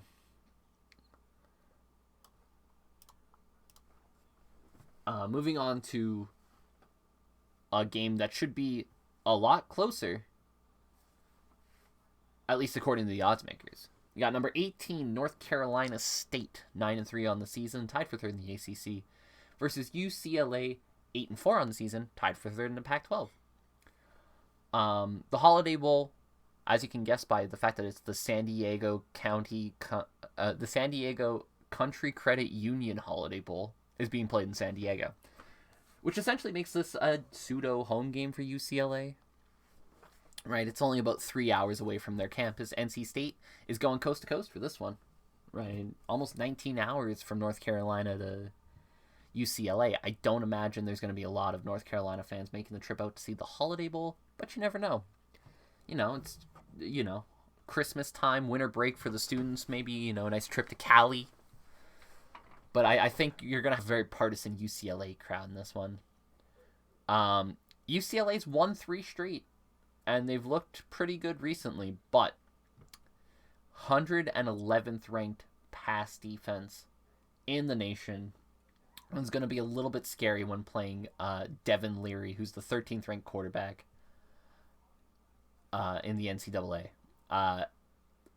Absolutely dynamite this year for the Wolfpack. 3,400 yards, 35 touchdowns, only 5 interceptions. Like, when you see a large touchdown number, you're more likely to forgive interceptions. 35 touchdowns to 5 interceptions is an unbelievable touchdown-interception ratio. The guy throws touchdowns, he hits his guys, he doesn't miss a lot. They haven't been able to run the ball much this year, North Carolina. It's been their real Achilles heel on offense. I don't think that's going to matter much against the UCLA team that has been porous against the pass this year. I just don't think they're going to need to run the ball much at all. They're just going to need to hand the ball off enough to keep UCLA from playing cover 4 all game. NC State is a very consistently solid defense. 30-30 against the pass, 25 against the run. They're just good all around.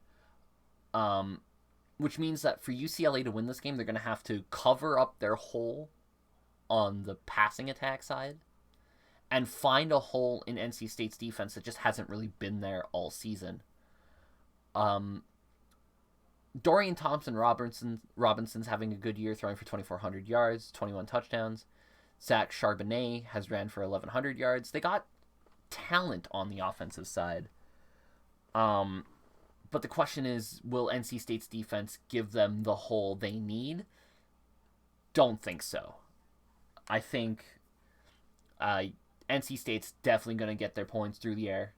I don't think UCLA is going to be able to do enough to patch the holes in their offensive game, in their defensive game, in time to really make this game as competitive as the odds makers think it will be. I think North Carolina State throws easily for 300, 350 yards, really makes this game a rough one for UCLA. And NC State gets a 10-win season. And again, that's a mark that a lot of teams strive for. You get 10 wins in a season. You had a pretty good season. I think NC State will be very happy to take this win, take their 10 wins. UCLA 9-4, yeah, it's good, but it's not 10 wins, right? It doesn't have the same ring to it. So I think the motivation factor might also be on the side of North Carolina State. I like the Wolfpack in this one. The Guaranteed Rate Bowl. We got West Virginia tied for 5th in the Big 12, and Pat McAfee's alma mater, shout out, versus the Minnesota Golden Gophers, 8-4, tied for 5th in the Big 10, getting 5 points from the odds makers. This is an interesting one. It's an interesting one because you got two teams that don't move the ball well on offense and two teams that are very good on defense. So the question in this game really becomes, which offense can do something to set themselves up for success? Minnesota quarterback Tanner Morgan has had a not so great year. 10 touchdowns, 8 interceptions, a little under 2,000 yards. West Virginia's Jared Dewegi. A lot of yards on the season, about 2,900, but 19 touchdowns to 11 interceptions doesn't project particularly great. This is going to be a game where both teams need to establish themselves on the ground.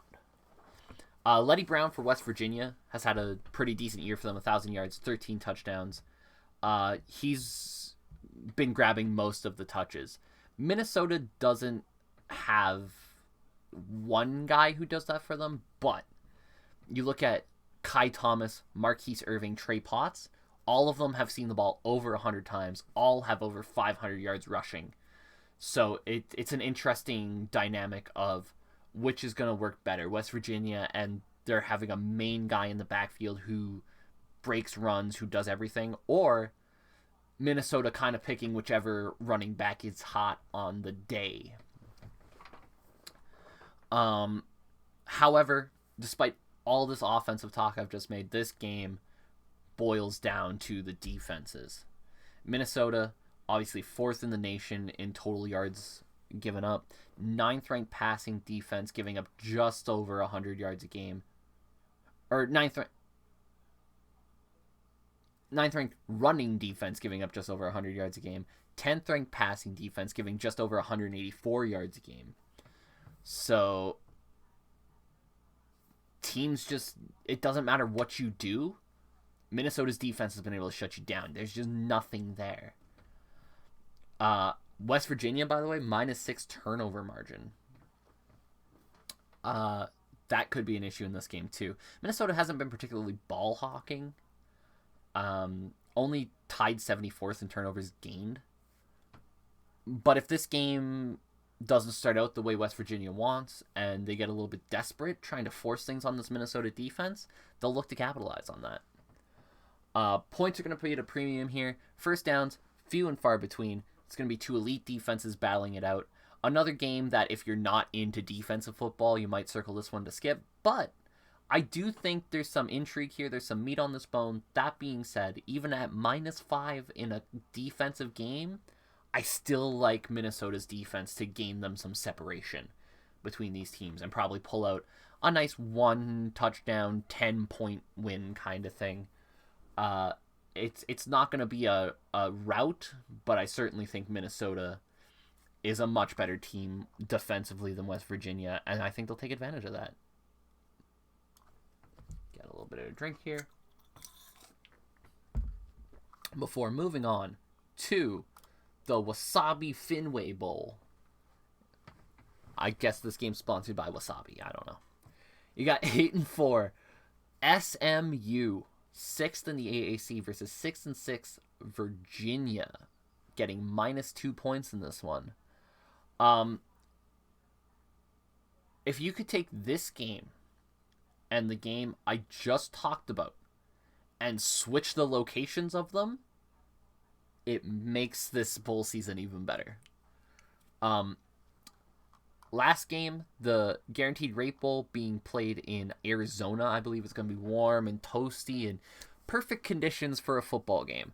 This game's going to be played in Boston at the end of December. It's going to be cold and windy and snowy and not fun.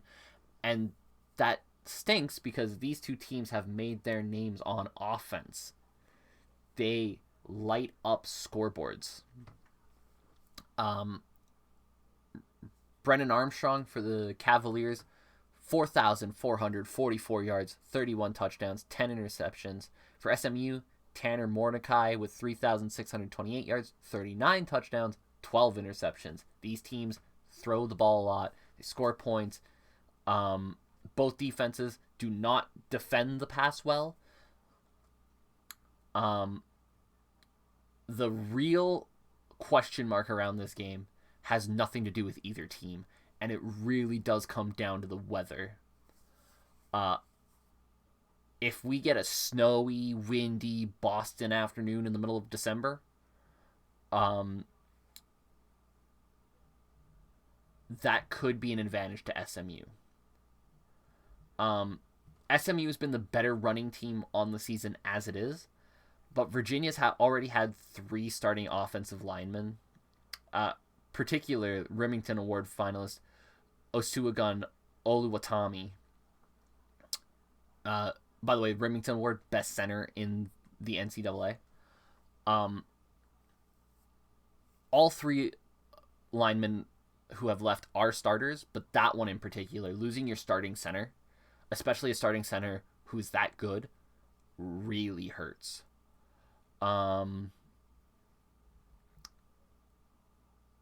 Predicting weather in a game feels kind of silly. But it's December in Boston. I imagine it's going to be cold. I imagine there's going to be some snow and wind and unpleasantness. SMU, despite running the ball better, is coming up from the south.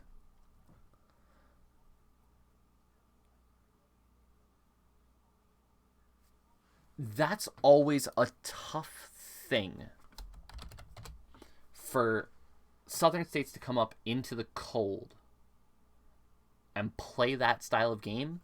Might not be easy, but they're definitely the team that's going to favor themselves if they have to play that kind of game. And because of that, I'll take the style of play over the fear of the cold. So I think I'll take SMU in this one. I'd initially written down Virginia, but I actually disagree with that. I think I'm going to take SMU. I don't like picking against a team just because it's going to be cold and they're from the south. If your style of play fits that, then your style of play fits that. And I think SMU can adapt to the cold better than Virginia. It's a shame that this game will probably be played in the cold, though. Put this game in the heat, it's a completely different game. It's an offensive showdown that'll be a lot of fun. Speaking of cold, the New Era Pinstripe Bowl. We got the Virginia Tech Hokies 6-6, 6th in the ACC, playing the Maryland Terrapins 6-6, 9th in the Big Ten. Yeah, neither one of these teams particularly inspire. You know, you see 6-6 and you think of average, but these teams are the most average of average, I would say. Maryland in particular started out 4-0 and looked really strong, and then fell off a cliff. Virginia Tech is the better team on paper, but they've been decimated by the transfer portal. Jordan Williams, one of their starting D linemen, 68 tackles, 6 sacks, and 2 forced fumbles between him and Amari Barno, who have both left in the in the transfer portal. Starting guard Lectius Smith and top wide receiver Trey Turner are sitting out for the draft. And their second wide receiver and punt returner Tavion Robinson, who has 44 catches for 559 yards and 5 touchdowns, and is fifth in the FBS, averaging 13.7 yards a punt return. Robinson has entered the transfer portal, so West Virginia missing another player there. Like, you look at that, they're missing 2 starting linemen on the defensive side, a starting offensive lineman, and their top 2 wide receivers. Like, this roster is going to be absolutely ravaged heading into the game. For Maryland to really take advantage of that, they're going to need Taluia Tagovailoa to really play at his best. He has had a statistically good season, almost 3,600 yards, 24 touchdowns, 11 interceptions, but he's been really inconsistent against the bigger teams in the Big Ten. Maryland, throughout the season, hasn't ran the ball fantastically, but Tayon Fleet-Davis is coming off of probably his best game of the season, running for 152 yards and 2 touchdowns on 18 touches, so maybe he's got some momentum going behind him. Maryland can beat a weakened, already not fantastic Virginia Tech team if they play well. But that's a huge if. I don't know. I'll pick Maryland, but if you're listening to this and you're thinking about betting on these games, just skip this one. Move on. It's a weird game. I'll take Maryland, but just avoid betting on this game if you can. Also, again, New York in winter, snow and stuff might be a factor too. It's just a weird game. We got the Cheez-Its Bowl. Iowa State 7-5, fourth in the Big 12, are actually 1.5 point favorites against number 19 Clemson,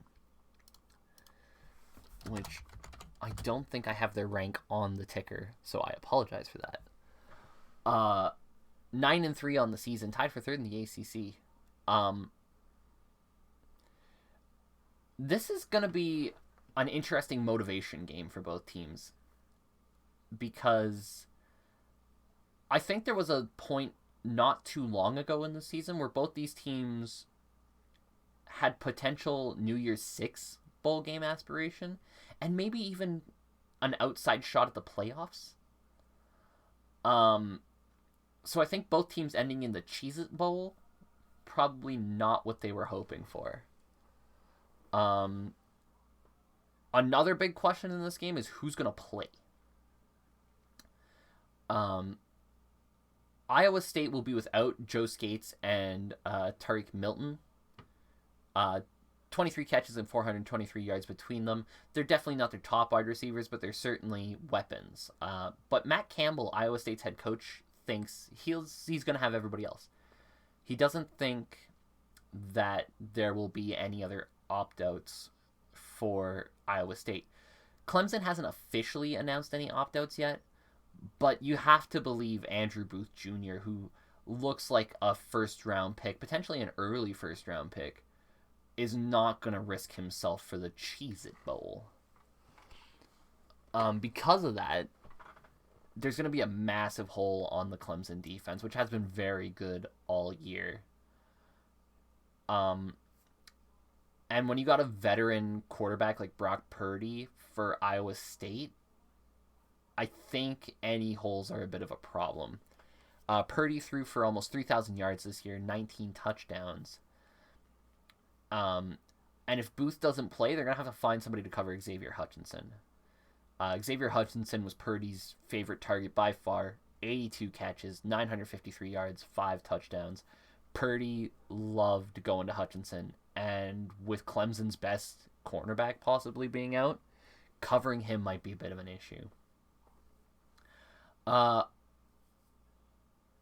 Iowa State may be the team to beat in this game, but it really all depends on if Clemson can come into this game with a full complement of players and find the motivation to really play this game. If they do, Clemson definitely has the ability to come out on top.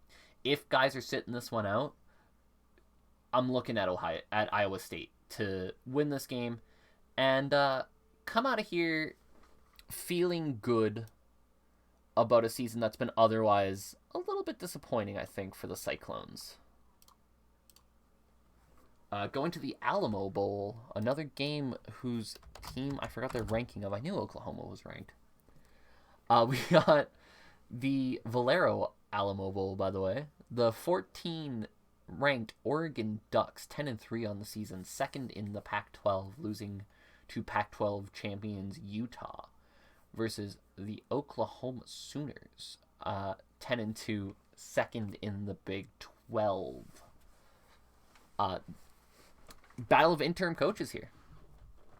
Both teams have just recently lost their head coaches. Lincoln Riley off to USC. Mario Cristobal off to Miami. So you got two teams that are looking at interim coaches. For Oklahoma, it's going to be Oklahoma legend Bob Stoops coming back in to coach Oklahoma after a short stay in the XFL. Well, Brian McClendon will take over for Oregon, replacing Mario Cristobal. Kayvon Thibodeau will be sitting out this game. Could be the top pick in the draft next year. Will definitely be in the top 3. He will not be playing. DJ James, one of their starting cornerbacks, is also going to be out in the transfer. He has entered the transfer portal. Oklahoma will be without defensive lineman Nick Bonito and Perrion Winfrey, who have declared for the draft. Interestingly enough, Oregon right tackle Malaysia Almave Lualu has declared for the NFL draft, but he will play in this game. A very rare combination of things there. So good thing for the Ducks offensive line.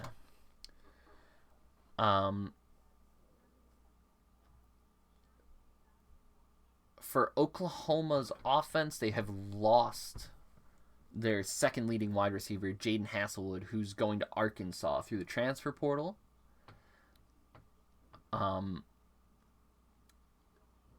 They have recently turned the quarterback job over to freshman Caleb Williams, who has been very good taking over from Spencer Rattler. 18 touchdowns, only 4 interceptions. Despite this good play, Oklahoma's lost 2 of their last 3 down the stretch. Tight games against Baylor and Oklahoma State that really could have gone either way and could have seen them in that Big 12 championship game. So I don't think it's of concern, but it's just of note. Oregon, on the other hand, got absolutely moited by Utah, then beat Oregon State to get into the Pac-12 championship game, then got absolutely moited by Utah again. That's got to leave them feeling a little bit down, I would imagine. Both teams missing a lot of team players. Both teams probably missing some motivation to play in the Alamo Bowl. That being said, nothing gives a team motivation like playing for a legendary coach, and bringing back Bob Stoops, even as an interim solution, will certainly give Oklahoma a little shot in the arm. I think they're going to rally behind Bob Stoops, and Big Game Bob is going to add another bowl game win to his legacy on this one. I think Oklahoma pulls this one out. But a game where, again, how much will either team really be motivated to play in it? I think motivation's not going to be much of an issue here in the Duke's Mayo Bowl, as you get the rare North Carolina versus South Carolina game. They don't play each other too often.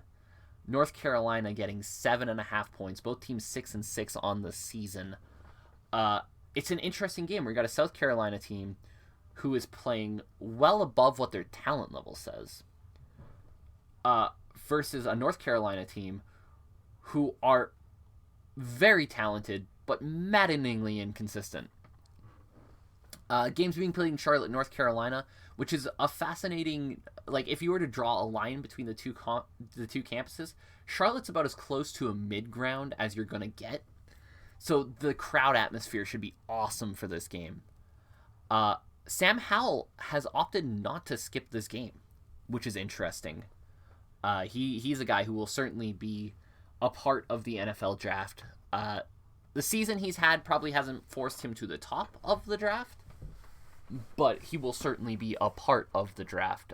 23 touchdowns, 9 interceptions on the season for Sam Howell. However, North Carolina is really a team that loves the run game. Ty Chandler, another player who's probably going to be a part of the draft this year. Late day 2, early day 3 likely. 1,063 yards, 13 touchdowns. Sam Howell himself has actually ran for 825 yards and 11 touchdowns. Good on his feet. Again, talent-wise, this North Carolina team is probably better than South Carolina. And Zaquandre White, who is probably their most explosive weapon, is sitting out this game.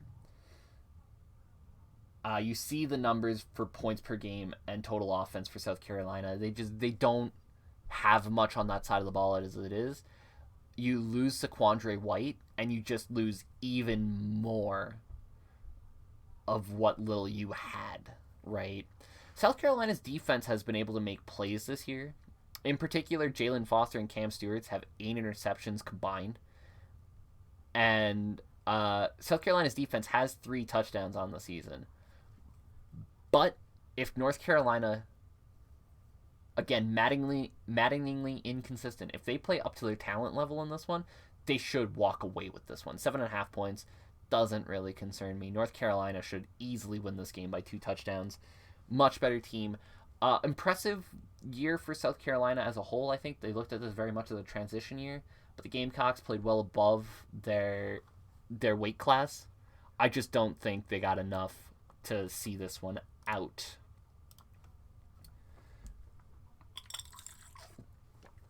Take a drink here while I let you guys take in the Trans-Perfect Music City Bowl. Purdue Boilermakers 8-4 on the season versus the 7-5 Tennessee Volunteers. Tennessee getting 3.5 points. Another one of these pretty high-scoring games you would imagine. Purdue's passing game this year has been very good, 8th in the nation. Tennessee's pass defense, 103rd in the nation. Usually a bad matchup. Tennessee's scoring offense, as you see, 8th, 39 points. This is going to lead to a lot of points being put up, you'd imagine. For Purdue, a big concern in this game is losing David Bell. He has opted to go to the NFL draft. Their best wide receiver by far. Milton Wright, Jackson Anthrop, Payne Durham, all been pretty good this year.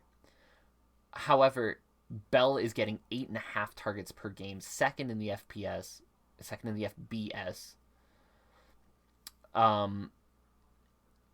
So they'll probably have to make up David Bell's numbers in the interim. They can't have one player step up and fill that role, I don't think. I don't think Milton Wright, Jackson Anthrop, Payne Durham, I don't think any one of them can be the level of David Bell. But if you kind of combine the 3 of them, you could probably make up the numbers that you're losing.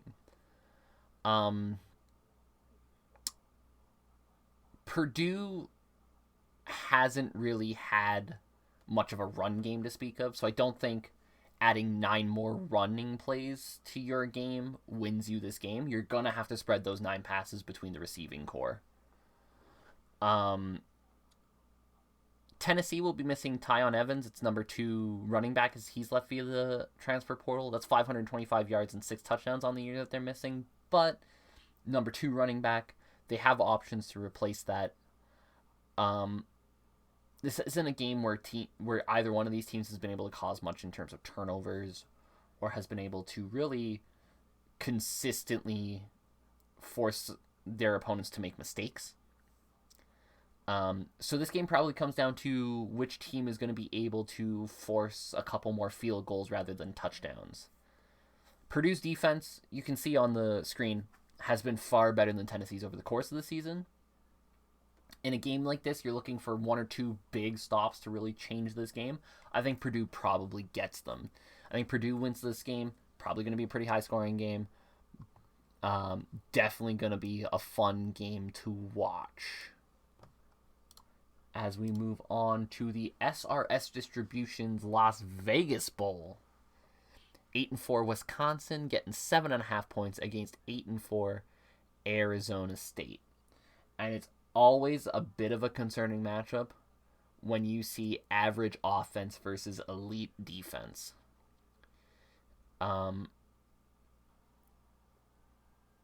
You have the best defense in the nation this year in Wisconsin playing incredibly average Arizona State without Rashad White and DeMonte Traynham. Rashad White sitting out for the draft, DeMonte Traynham in the transfer portal. Between those two running backs, you're missing 1,400 yards and 21 touchdowns. Yeesh. Wisconsin's run defense has given up only 65 yards a game. When you're missing your two best running backs, I would expect that to hold. Jaden Daniels has picked up a decent chunk of yards through the air for Arizona State with 2,221s, but has thrown 10 touchdowns and 9 interceptions. Against a defense like Wisconsin's, that's not going to be good enough. Really, Arizona State's relied heavily on those two running backs to finish off their drives for them. And without them, I don't see where Arizona's points come from. Graham Mertz has been unspectacular behind center for Wisconsin. But they do have a running back duo in Braylon Allen and Chez Mellusi who have really put up some numbers this year and can really be a problem, even for the 34th ranked run defense in Arizona State. Braylon Allen, 1,100 yards, 12 touchdowns. Chez Mellusi, 800 yards, 5 touchdowns. There's a lot of yardage, a lot of touchdowns between those two. Everything seems to be working against Arizona State in this one. They're losing players in the transfer portal into the draft. They're facing the best defense in the nation. Wisconsin should win this. Pretty much very, very, very ugly. This could be one of the bigger point gaps in the entire bowl season. And 7.5 points, not enough to make me think I should pick anybody other than Wisconsin. Moving on to, we're getting close to the big games here. We got the TaxSlayer Gator Bowl, again, 2 ranked teams.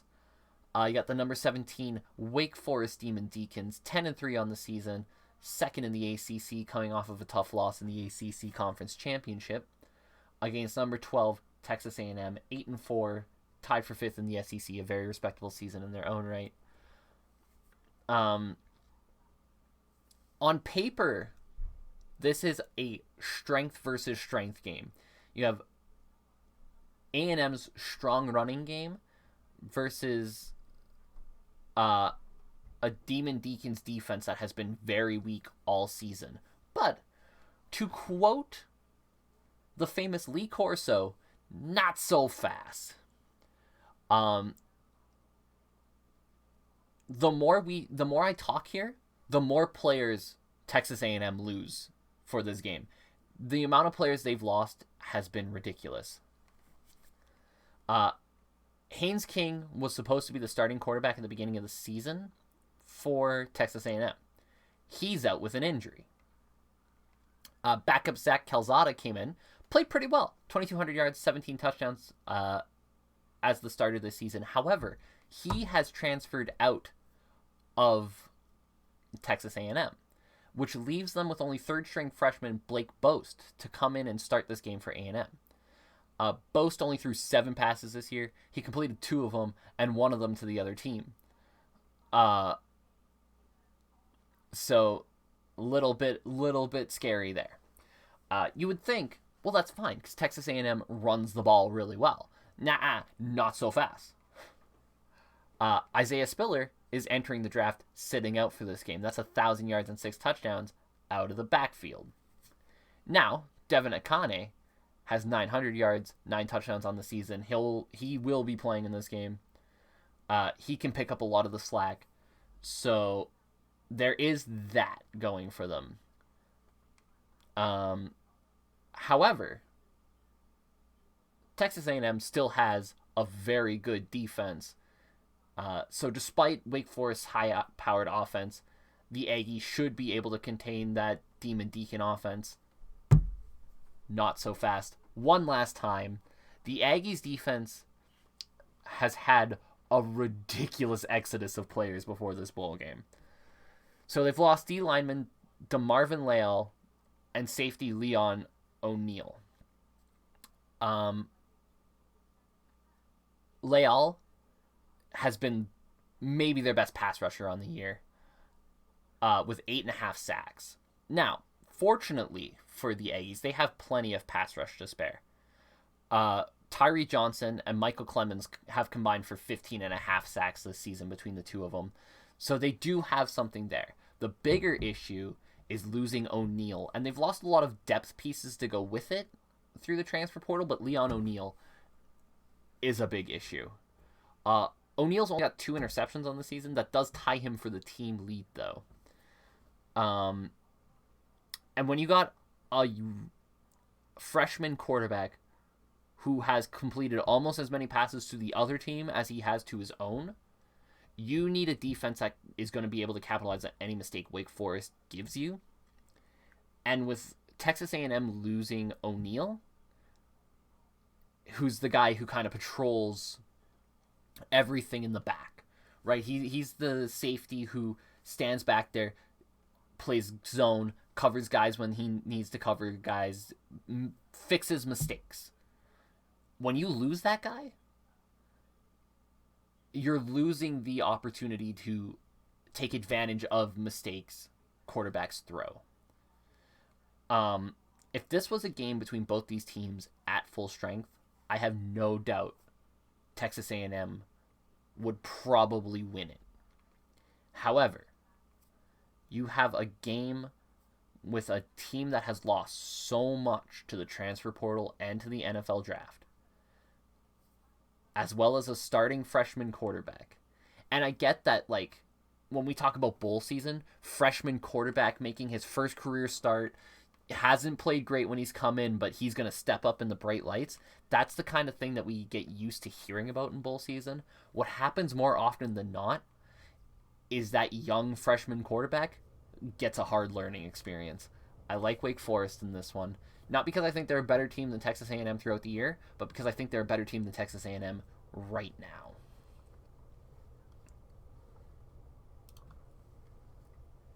Moving on to the Tony the Tiger Sun Bowl.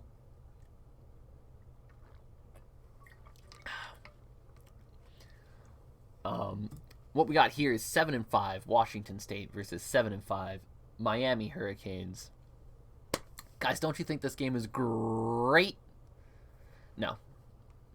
No, it's not. It honestly, this is one of the more unappealing games in the entire bowl season. And I apologize for making that joke, but if you name your bowl game the Tony the Tiger Sun Bowl, I'm going to make an It's Great reference. Washington State is a bang average team. You see it on their stats. There's nothing about them that stands out beyond that. Pretty average across the board. Score points averagely. They pass the ball for an average rate. They actually run the ball surprisingly well, but Max Borghi has declared for the draft. They're down with their best playmaker, probably.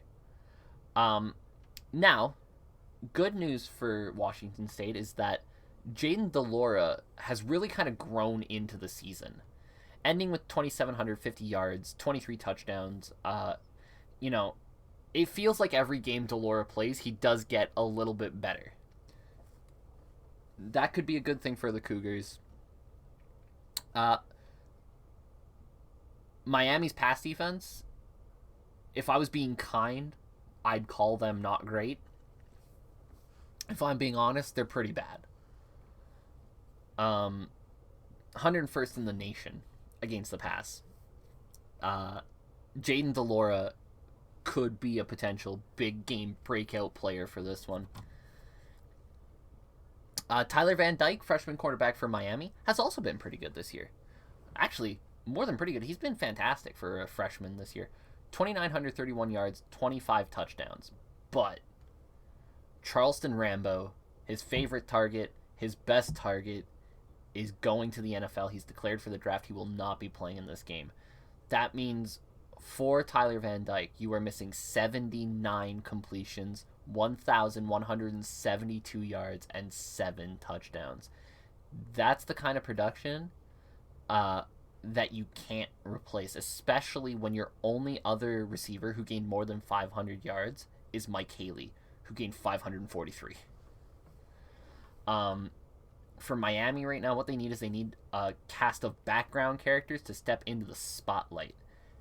On top of that, you have the coaching situation. I mentioned Mario Cristobal is taking over at Miami. The way that Mario Cristobal is taking over has been very controversial. A lot of people have talked about this. So their head coach Manny Diaz was fired before this game, and there's nothing new there. What has caused a little bit of head turn, a little bit of people to worry about Miami, is how openly they were courting Cristobal while Diaz was still in charge of the program. And I wonder, when you do that, I don't know how Diaz was felt of by the players, but if the players did like Manny Diaz, if the players respected Manny Diaz, openly recruiting his replacement while he's still the coach probably left a sour taste in a lot of guys' mouth. It probably, it leaves a bad look on the program, but it also leaves a bit of a bad feel to the program.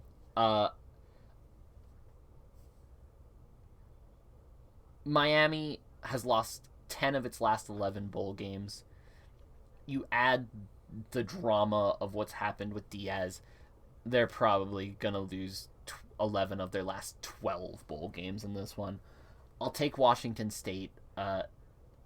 Would have been very different if Charleston Rambo was playing, if the whole Manny Diaz situation hadn't happened. But I think with the situation that's going on around Miami, it's just too much to ask right now. We are getting close to the New Year's 6. But on New Year's Eve, we will start with the Arizona Bowl, the Barstool Sports Arizona Bowl to be precise. You got 7-5, Boise State, and the Broncos are getting 9.5 points. Very confusing line to me. Against Central Michigan, 8-4, third in the MAC. Now, I will say a lot of these lines is because a lot of people look at the MAC as arguably the worst conference in college football this year. And while I don't think that's unfair, a lot of that is because of the MAC West. Or no, the MAC East, the Kent State, Miami, everybody else sucks side. The MAC West, with the Michigan teams and Northern Illinois and all that, there's some good teams in there. There's been some competitive teams this year. And I think this Central Michigan team, no different. This could be a fun one because it does look like both teams are going to be coming in with about as full of a complement as players as you could ask for in a bowl game. Boise State had won 4 in a row before dropping its last game of the season to San Diego State. Not a bad loss. Central Michigan has been on fire recently, winning 6 of their last 7. Their only loss was a 1-point heartbreaker loss to Northern Illinois, who would obviously go on to win the MAC conference. Daniel Richardson, the quarterback for Central Michigan, passing stats are quite good this year. 2,424 yards, 23 touchdowns, 5 interceptions. But the name to look out for Central Michigan is Lou Nichols III. Nichols leading the nation, running for over 1,700 yards this season. The only person to come even close to that mark. 15 touchdowns, tied for 10th in the nation with that. 349 touches on the season for Lew Nichols.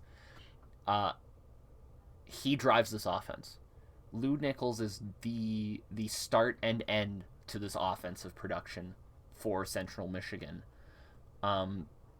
Boise State's defense, it's going to have to focus on Lew Nichols because it has had some problems against the run, particularly earlier in the season. Has seemed to course correct a little bit since losing to Air Force, when Air Force just ran all over them. A bigger area of concern for Boise State is going to be their offense, which has been incredibly inconsistent this year. Quarterback Hank Bachmeier has been hit more than any other quarterback in FBS. And in particular in the San Diego State game that I mentioned that they lost their last game of the season, Bachmeier was rushing throws a lot. He looked like he was getting up slower. It was his first game of the season with multiple interceptions. Again, I'll put a lot of that on the fact that he's rushing his throws right now. If Boise State can't keep their quarterback on his feet, Central Michigan's going to control this game. The line of this game, as I said before, is very confusing to me. Boise State getting 9.5. I don't think Boise State is a 10 points better team than Central Michigan. I don't even know if they're a better team at all than Central Michigan.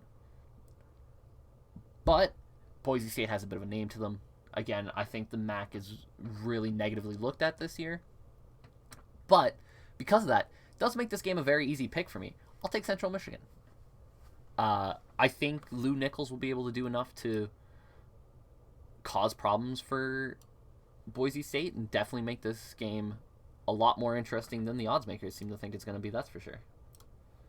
Moving on to the Outback Bowl. Another bowl game. So there are certain bowl games that when you see the name on the bowl game, you know that for some reason those games tend to deliver regardless of who's playing in them. The Outback Bowl is one of those games. It tends to deliver every year. This is one of the hardest games to predict this season, however. And the reason for that is both teams are absolutely loaded with seniors and draftable talent. Right? So the opt-outs here are gonna come quick. I don't think either team, I will double check this, but as of right now, there hasn't been a ton of news as far as opt-outs. Because both teams are kind of waiting to get to the site to see who's going to play and who won't. The only opt-out we know of so far is second round pick, is potential early second round, maybe sneaking into the late first round pick, Treylon Burks. Been Arkansas's best weapon in the passing attack. He's chosen to forego this game for the NFL draft. Burks has caught 66 passes for 1,000 yards and 1,100 yards and 11 touchdowns. And this is an Arkansas team that has been a one receiver team all season. There hasn't been much of anything else behind Burks stepping up to the plate. So they're going to have to rely on their run game. It's been dynamic all season. Traylon Smith, Dominique Johnson, Raheem Sanders, and quarterback KJ Jefferson have all run for roughly the same total of yards. It's about 500 to 600 yards. And the four of them have totaled 20 touchdowns on the ground. They've only turned the ball over 9 times this year, right? Which is a very good amount. And if they want to be competitive in this game without Treylon Burks, they need to keep the ball. They cannot turn the ball over.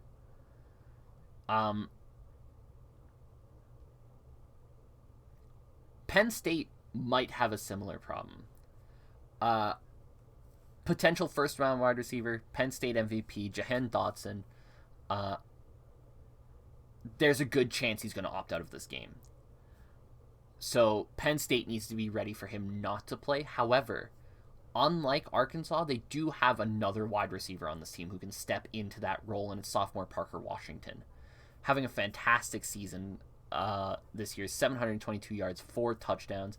He can easily step up from secondary target to primary focus in this game, I think. Sean Clifford is an interesting one because he's another senior. However, at this point, he's not looked at as a draft quarterback. Having a great season, though. 2,900 yards, 20 touchdowns, only 6 interceptions. He has a good game here against a pretty decent Arkansas team. And potentially that moves him into 6th, 7th round sleeper developmental quarterback draft status, right? So Sean Clifford, I would be shocked if he doesn't play in this game because unlike a lot of draftable talent, this is a game that could determine if he is draftable talent.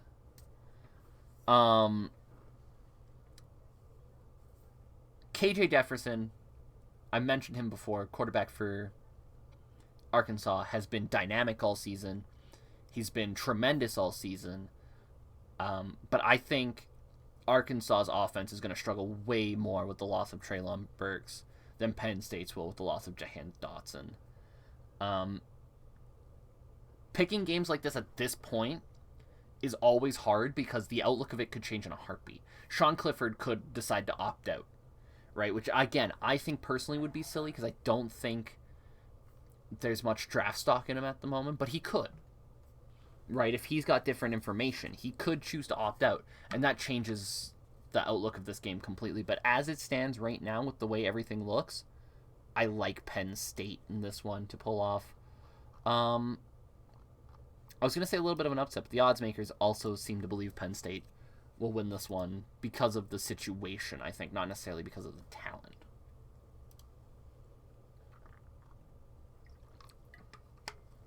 The Frisco Citrus Bowl.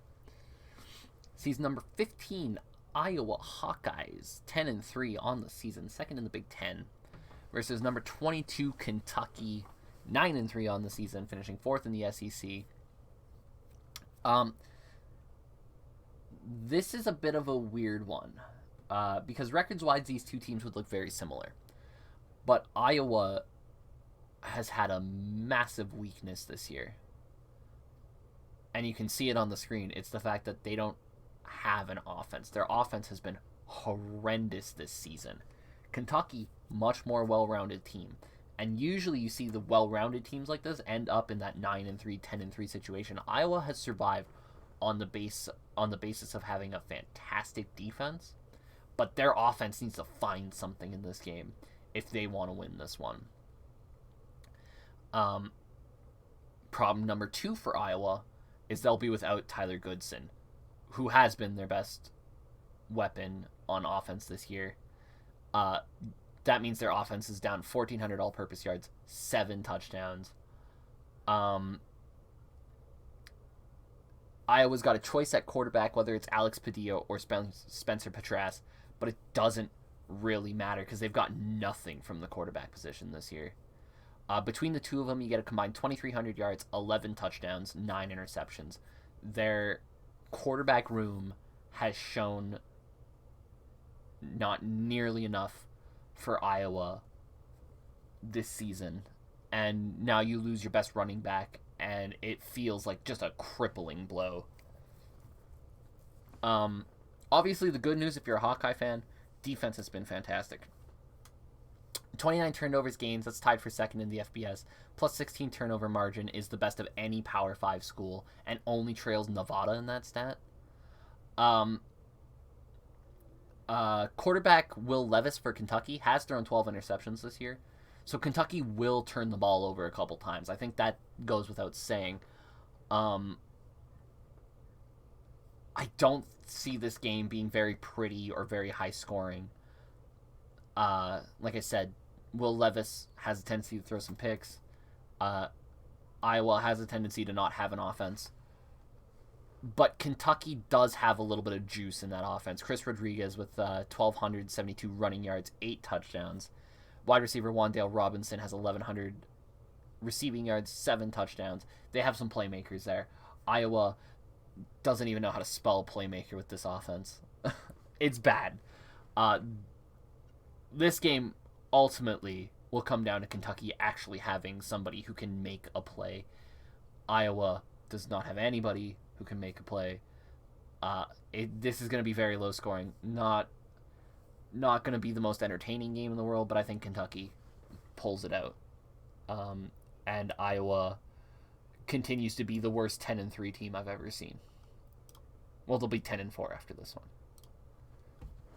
Moving on to the Texas Bowl. Probably the last game that we will talk about where motivation level is going to be a big factor. This is the last non-New Year's Six bowl game we are going to talk about. And motivation level is going to be a big factor of it. Probably just as big as each team's actual ability. You got 7-5 Kansas State, tied for 5th in the Big 12, versus 6-6 LSU, tied for 9th in the SEC. You see it on the screen. Two teams that have average to below average offenses. Kansas State's defense has actually showed up pretty well this year. LSU's not as much. For LSU, the game plan here is simple. You got to stop Deuce Vaughn. Deuce Vaughn has ran for 1,258 yards and 15 touchdowns this year. He's been Kansas State's whole offense at times. There is a question mark around this game, and it's, will Skylar Thompson play?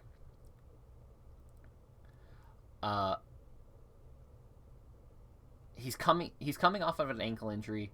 It didn't sound great at first, but the Wildcats have not ruled Thompson out yet. Thompson's having an interesting year because only 1,850 yards, 9 touchdowns. But he's only thrown 3 interceptions this season. Like, he hasn't turned the ball over.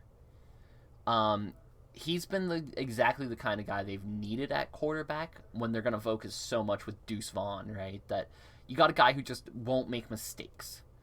The secret to winning for Kansas State in this game is get Deuce Vaughn the ball, move the ball forward in 3, 4, 5 yard chunks, stay out of 3rd and long, right? If Thompson doesn't play, this quarterback situation likely falls to sophomore Will Howard. 300 yards on the season, very limited action.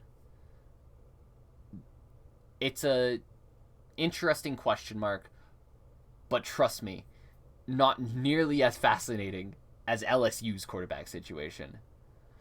So, LSU starting quarterback Max Johnson left in the transfer portal. He will not be playing. Miles Brennan, who was their backup all season, did so in November. He also left in the transfer window. So the only other quarterback LSU has is freshman Garrett Nussmeier. But if Nussmeier plays in this game, he will not be able to use his red shirt this year. And I doubt for the life of me LSU care enough about the Texas Bowl to waste the red shirt that they were going to give Garrett Nussmeier, who now looks like he might be their starter next season. So, if that's the case, you likely have a competition going on right now between walk-on quarterbacks Matt O'Dowd and Tavian Falk to see who's going to get the start here. Very rare do you see a walk-on quarterback getting their first career start in a bowl game, but here we are for LSU. This game's going to fall almost exclusively on the shoulders of Tyrion Davis-Price. 1,000 yards running this year, 6 touchdowns. He's likely going to see all of this ball. If you had asked me 3 weeks ago about a Kansas State LSU game, I'd have had no interest. I'd say there's going to be a lot of purple on the field. This game has become bizarrely fascinating because of the weird quarterback situations. Brian Kelly is going to be in the stands watching this LSU team play, but I can't imagine a walk-on quarterback who's never played an NCAA game taking an average LSU team and winning a bowl game. So I'm gonna pick Kansas State, but god damn if LSU wins this game with Matt O'Dowd or Tavian Falk, what a story that is. This is the game I would happily be wrong on. Right? If you ask me which of these games would you more than happily be wrong, it's the Texas Bowl. I would love to see Matt O'Dowd, Tavian Falk, one of these LSU walk-on guys, start this game and absolutely win this game for LSU. What a great story that would be. I just don't see it happening. It's not like LSU's a great team getting this walk-on quarterback. So, unfortunately, I do think Kansas State will win this game. But we can all dream, can't we? But now we get to the big boy games, starting with the Chick-fil-A Peach Bowl. We are into the New Year's 6 bowl games. You got the number 12 Pittsburgh Panthers, probably shocking a lot of teams this year. 11-2 ACC champs versus the number 10 Michigan State Spartans, 10-2, fourth in the Big Ten, very close to being a part of that Big Ten championship game. The Big Ten was a very interesting thing this year with a lot of the top teams beating each other. But Michigan State's probably coming in here feeling pretty good about themselves. For Pittsburgh, as I take a drink here, the big question is going to be about Kenny Pickett. Is Kenny Pickett going to play? If Kenny Pickett, which I will really quickly, because I'm here anyways. Has Kenny Pickett made a decision yet?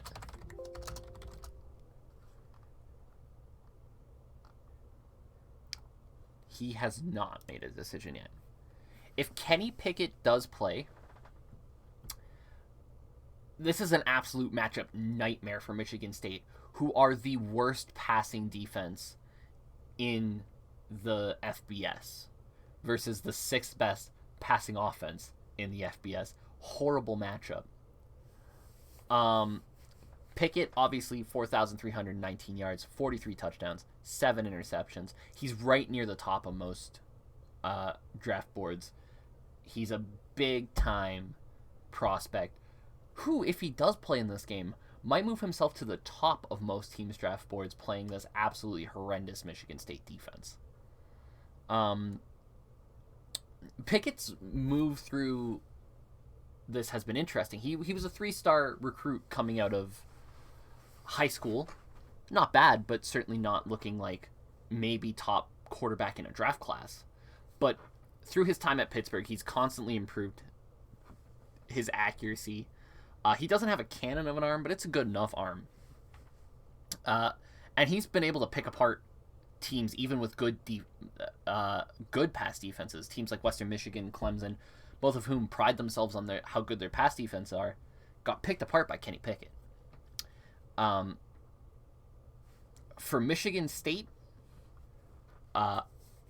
less uncertainty, more bad news, as Kenneth Walker, 1,636 rushing yards, 18 touchdowns, has opted out.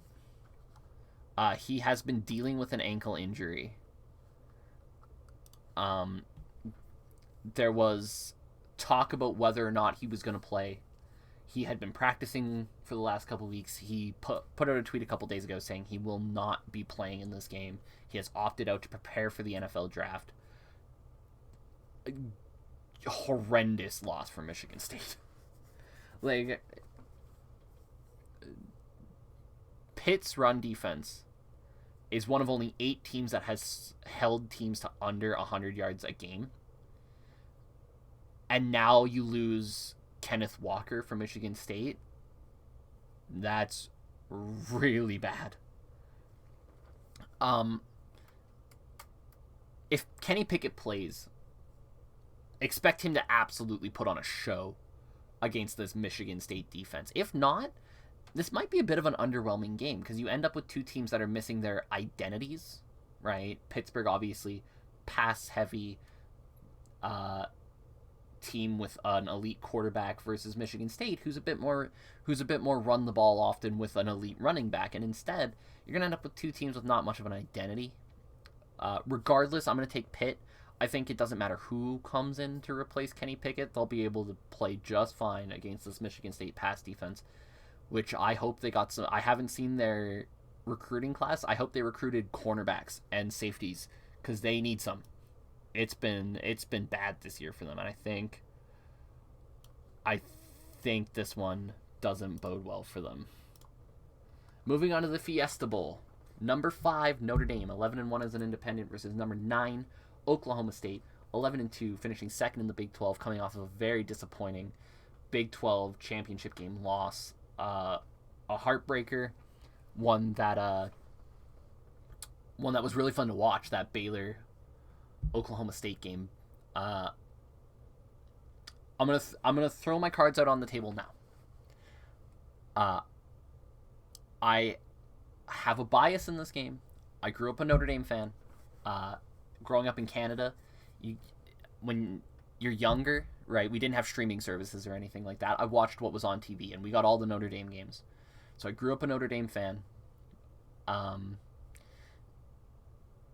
However, those of you who watch the podcast will know Tap has picked the Falcons this year more than I have.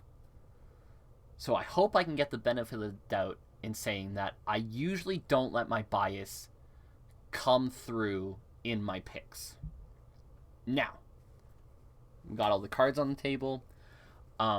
Brian Kelly will not be the coach of Notre Dame. He has left South Bend to go coach LSU for the much warmer weather in Louisiana, probably more likely because they have a better chance of winning a national championship than Notre Dame, but that's beside the point. Notre Dame will also be without a couple of key cogs to their system, one on each side of the field, Kyron Williams and Kyle Hamilton, both sitting out this game. With Williams out, I think Notre Dame can still recover what they're missing there. They have Chris Tyree, Logan Diggs. Both have been pretty decent in limited touches, though neither has the same explosive potential that Kyron Williams has. I think a split between those two can still see Notre Dame keep the run game that they've used all season relatively consistently. The bigger loss in this game, I think, is Kyle Hamilton, who is tied for the team lead with 3 interceptions. Similar to what I talked about earlier, when you have a pass defense like Notre Dame's, that safety's your patrolman, right? He's the guy who covers the whole field, forces teams to pass around him. He's the guy who's always reading the quarterback. I don't know if Notre Dame has somebody who can step in and be that kind of a safety like Kyle Hamilton was. Big time loss there, especially against an Oklahoma State team that turned the ball over 18 times this year. A -3 turnover margin. This is going to be a defensive battle, and having those playmakers are going to be the deciding factor of this game. Luckily, Notre Dame still has another playmaker on the defensive side, and his name is Isaiah Foskey. 10 sacks this year, 5 forced fumbles. If you can get some pressure on Spencer Saunders for Oklahoma State, he has been a little erratic at times this season, and I think that's going to be important for Notre Dame, is to get pressure on him. For Oklahoma State, their offense, they're going to look to get Jalen Warren the ball. Establish the run early, establish the run often, pound the ball on the ground. Warren has 1,134 yards this year, 11 touchdowns. As I mentioned, Spencer Saunders can be a little bit erratic at times. The way you limit that is you get the ball running, and Jalen Warren can absolutely do that. Notre Dame's run defense has been good this year, but not great. They have had a tendency to falter at times. So, if you're Oklahoma State, your path to winning this game has to be Jalen Warren. Oklahoma State's defense, much like Notre Dame's defense, very good. You see it on the screen. Better at stopping yards. Maybe not as good at ball hawking, but certainly can shut teams down. And Notre Dame quarterback Jack Cohn having a very good year this year, but another guy who struggled with pass rush a little bit. You got guys like Colin Oliver, the freshman who's got 11.5 sacks this year. Malcolm Rodriguez has 4 forced fumbles on the season. These are guys who they have playmakers, right? This game, honestly, it looks like an old school defensive slugfest, man. These teams are going to go down to the wire, fighting each other tooth and nail. I don't think Notre Dame can out-and-out replace Kyron Williams, but I think they can recreate him in the aggregate with Tyree and Diggs. And if they do that with their advantage at the quarterback position, I think Jack Cohn has had a much better season than Spencer Saunders, and he's been much more able to handle the ball. They should have enough big plays to win this game. That, however, is a big if. I don't know if this is a heart pick here, but Oklahoma State's turnover problems have really come back to bite them in the last few games. I think that happens once again.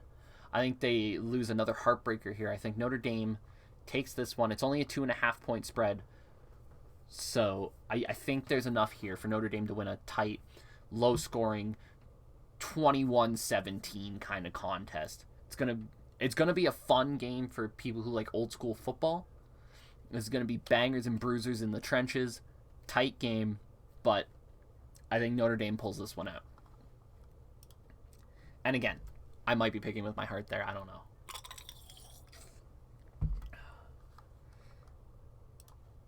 Moving on to the Rose Bowl. Probably one of the more historic games in the history of college football. We got number 6, Ohio State, 10-2, third in the Big Ten. As I mentioned, that wild finish to the Big Ten season where everybody kind of beat each other, versus the Utah Utes, 10-3, the Pac-12 champs. Ohio State favored by 6.5 in this one.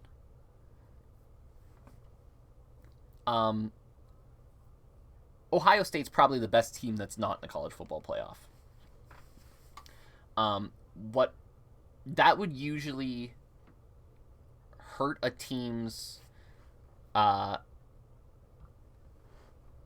motivation levels. What probably helps their motivation level is playing in the Rose Bowl, right? It's still a game with a lot of prestige, and I think they still are probably going to look to end the Rose Bowl, win in the game, come out of there with a big win. And if they have that motivation level, if they don't have that malaise over them, Ohio State's the more talented team here. The other question is going to be who plays. 2 of Ohio State's top 3 receivers in Chris Olave and Garrett Wilson are big question marks right now. If they both play, I don't think Utah can beat them.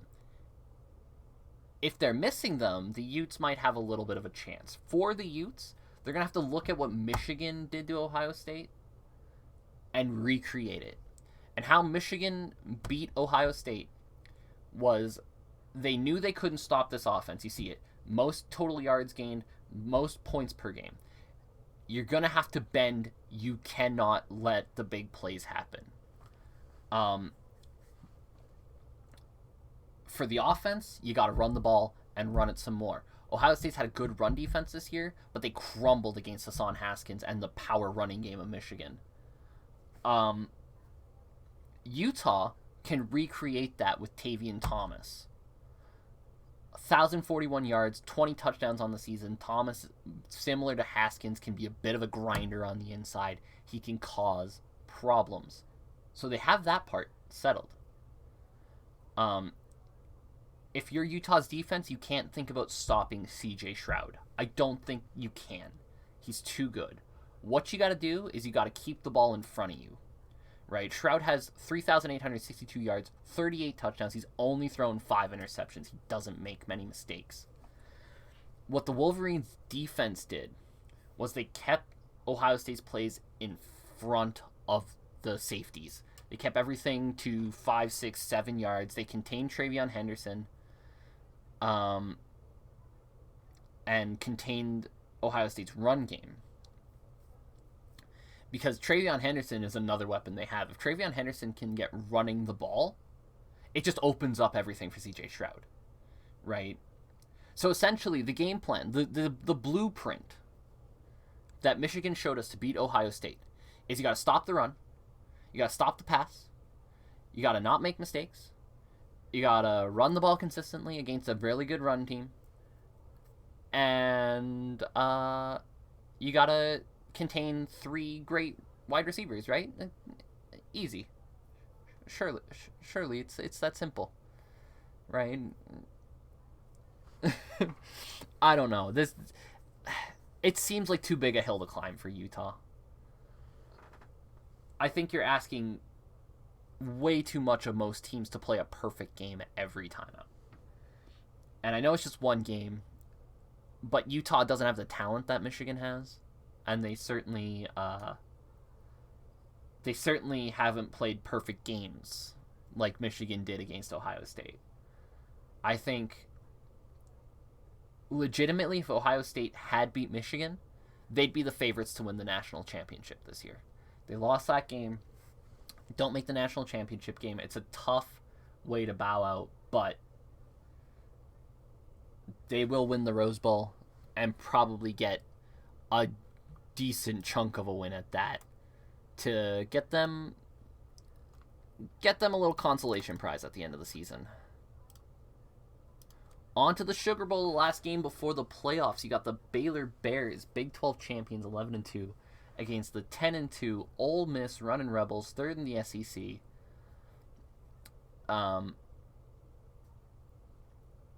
Matt Corral is gonna play in this game, and that's a big thing because Lane Kiffin has had Matt Corral in this Ole Miss offense absolutely clicking. Matt Corral, much like Kenny Pickett, one of the top options in this draft coming up. Maybe the top option. I know a lot of people think Matt Corral is the first guy off the board in the draft. What they're facing in this game is a Baylor defense that's been stout all season and runs the ball very effectively. Right? This is a team that on the surface is very simple. Right? They're not going to give up a ton of yards, and they're going to run the ball and try to slow the pace of the game down. When you have two teams that are this radically different, it's a fun little high-speed chess match you got going on. Baylor wants to win this game in the trenches.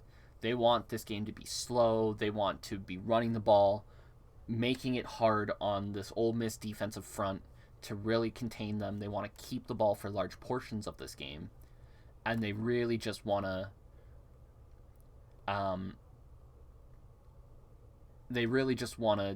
snuff out the feel of the game. For Ole Miss, complete opposite. You get the ball, you throw it far, you throw it often, you score. Jerrion Ealy, Snoop Connor, Henry Parrish. They got 3 guys who can run the ball.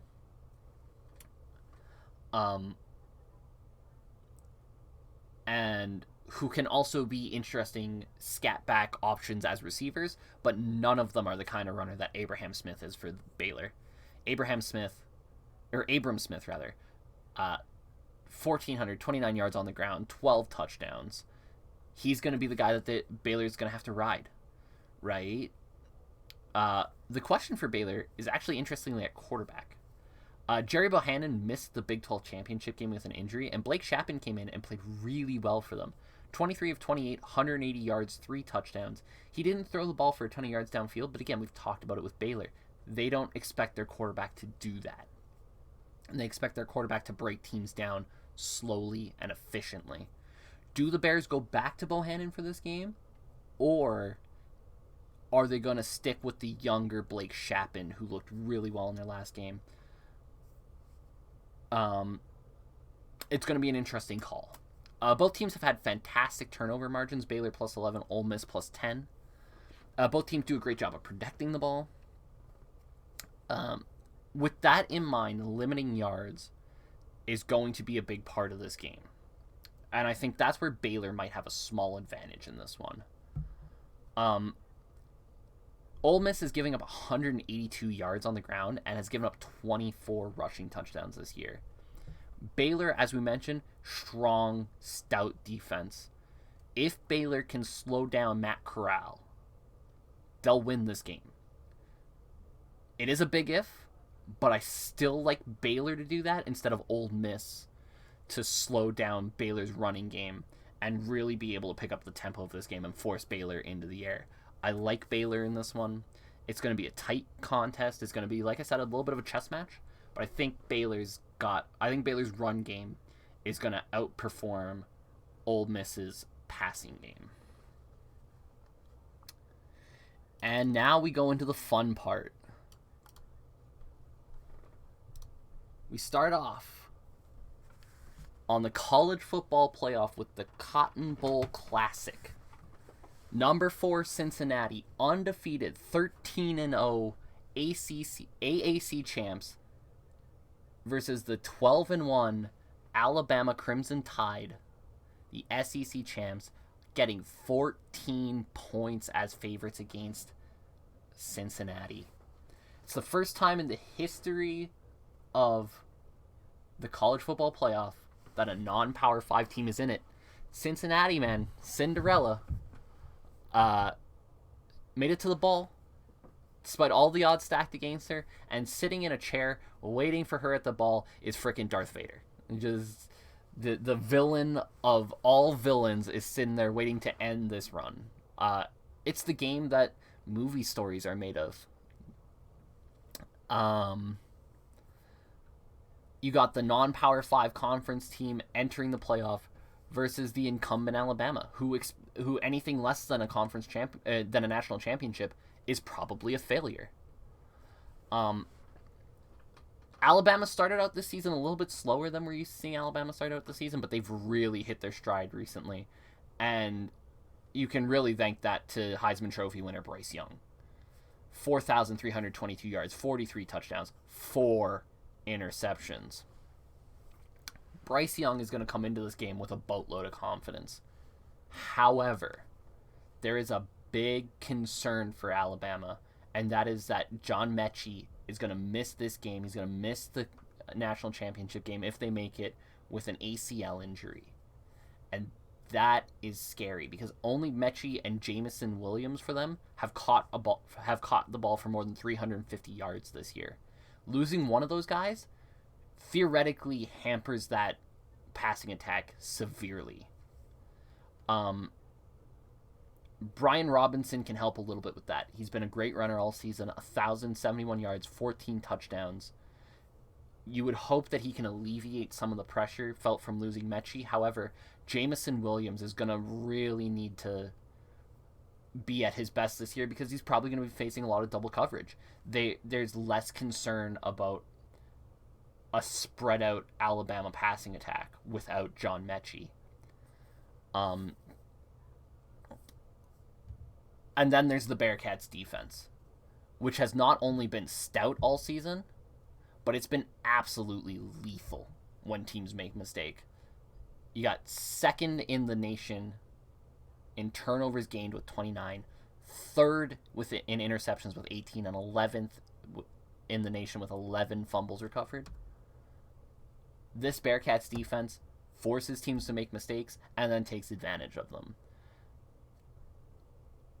If Bryce Young gets caught forcing the balls to his other receivers because of the lack of John Mechie, because of the lack of that secondary target that he's used to, the Bearcats are going to punish that.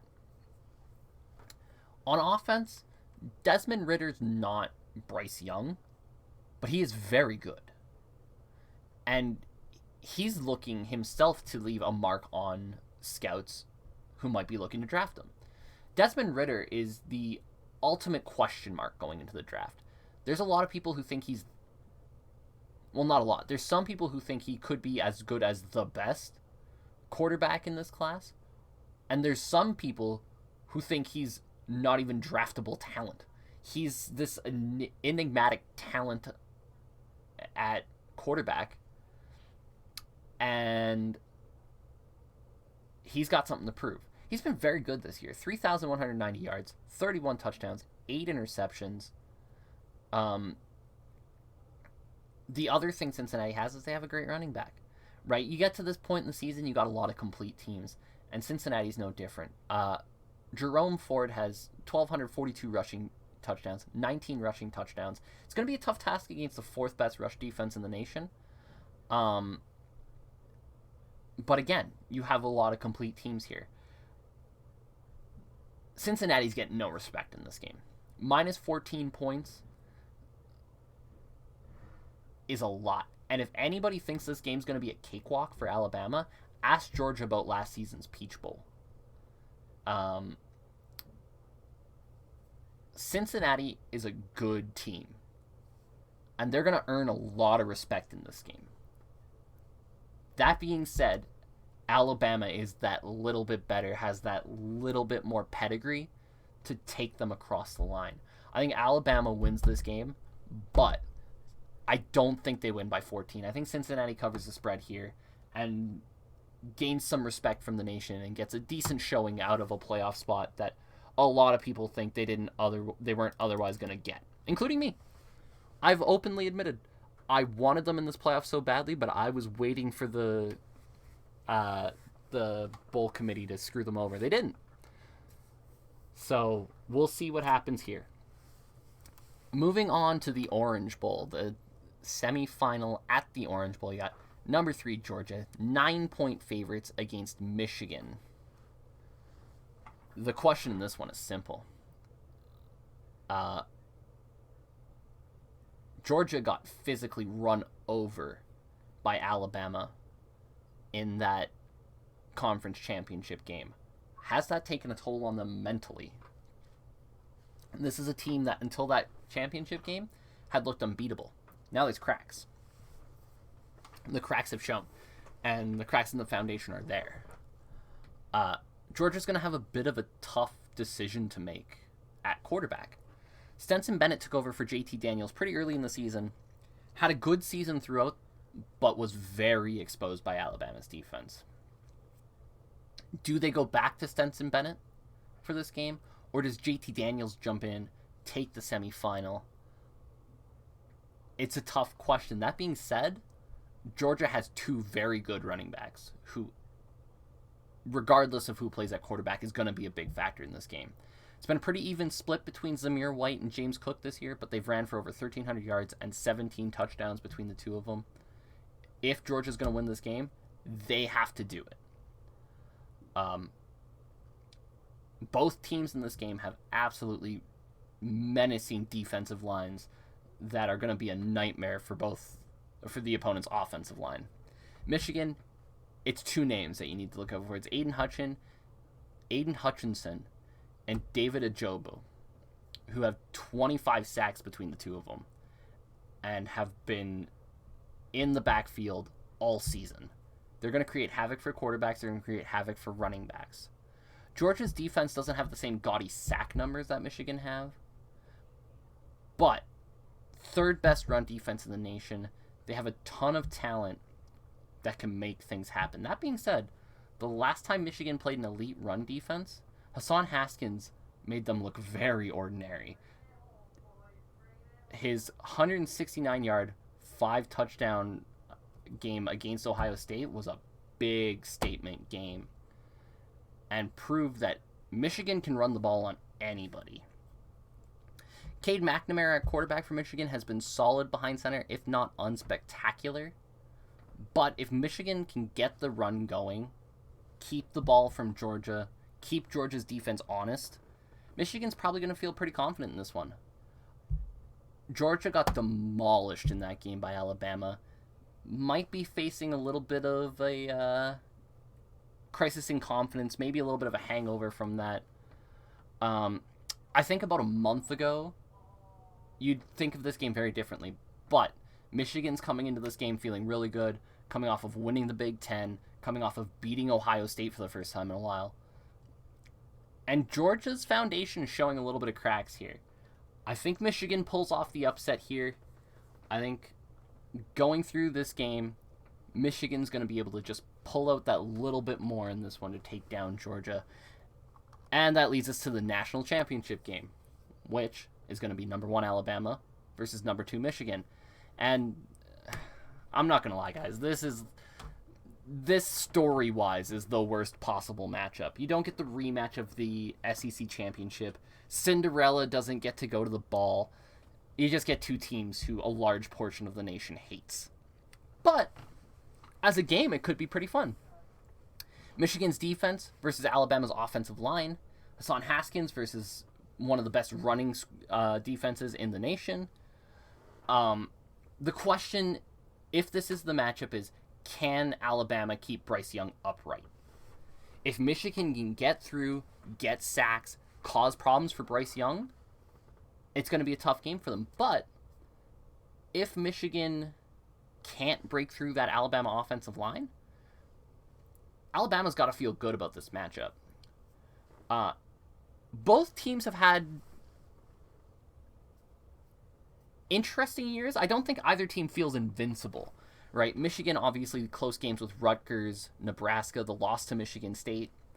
Alabama's obviously lost to Texas A&M, who's a pretty decent team, but tight games with teams like Florida, LSU, the triple overtime game with Auburn. Here's the thing. I've talked about it before. I'll talk about it again. Coming in the bowl season, momentum is a big deal. And I think the team with the momentum right now, the team who will win the national championship, are the Michigan Wolverines. I think they come in hot. They're feeling good. I think Michigan's got a little bit about them, enough to come through this playoff winning the national championship, and I throw up a little bit in my mouth when they do it. But that's it. That's my picks. 43 games and a FCS bowl game. If nothing else, it's going to be fun. As always, we got tons of action, tons of fun games. I hope everybody enjoys it. I hope everybody enjoyed watching this. Thank you guys so much for joining me on this. And, enjoy college football bowl season. Take it easy, guys.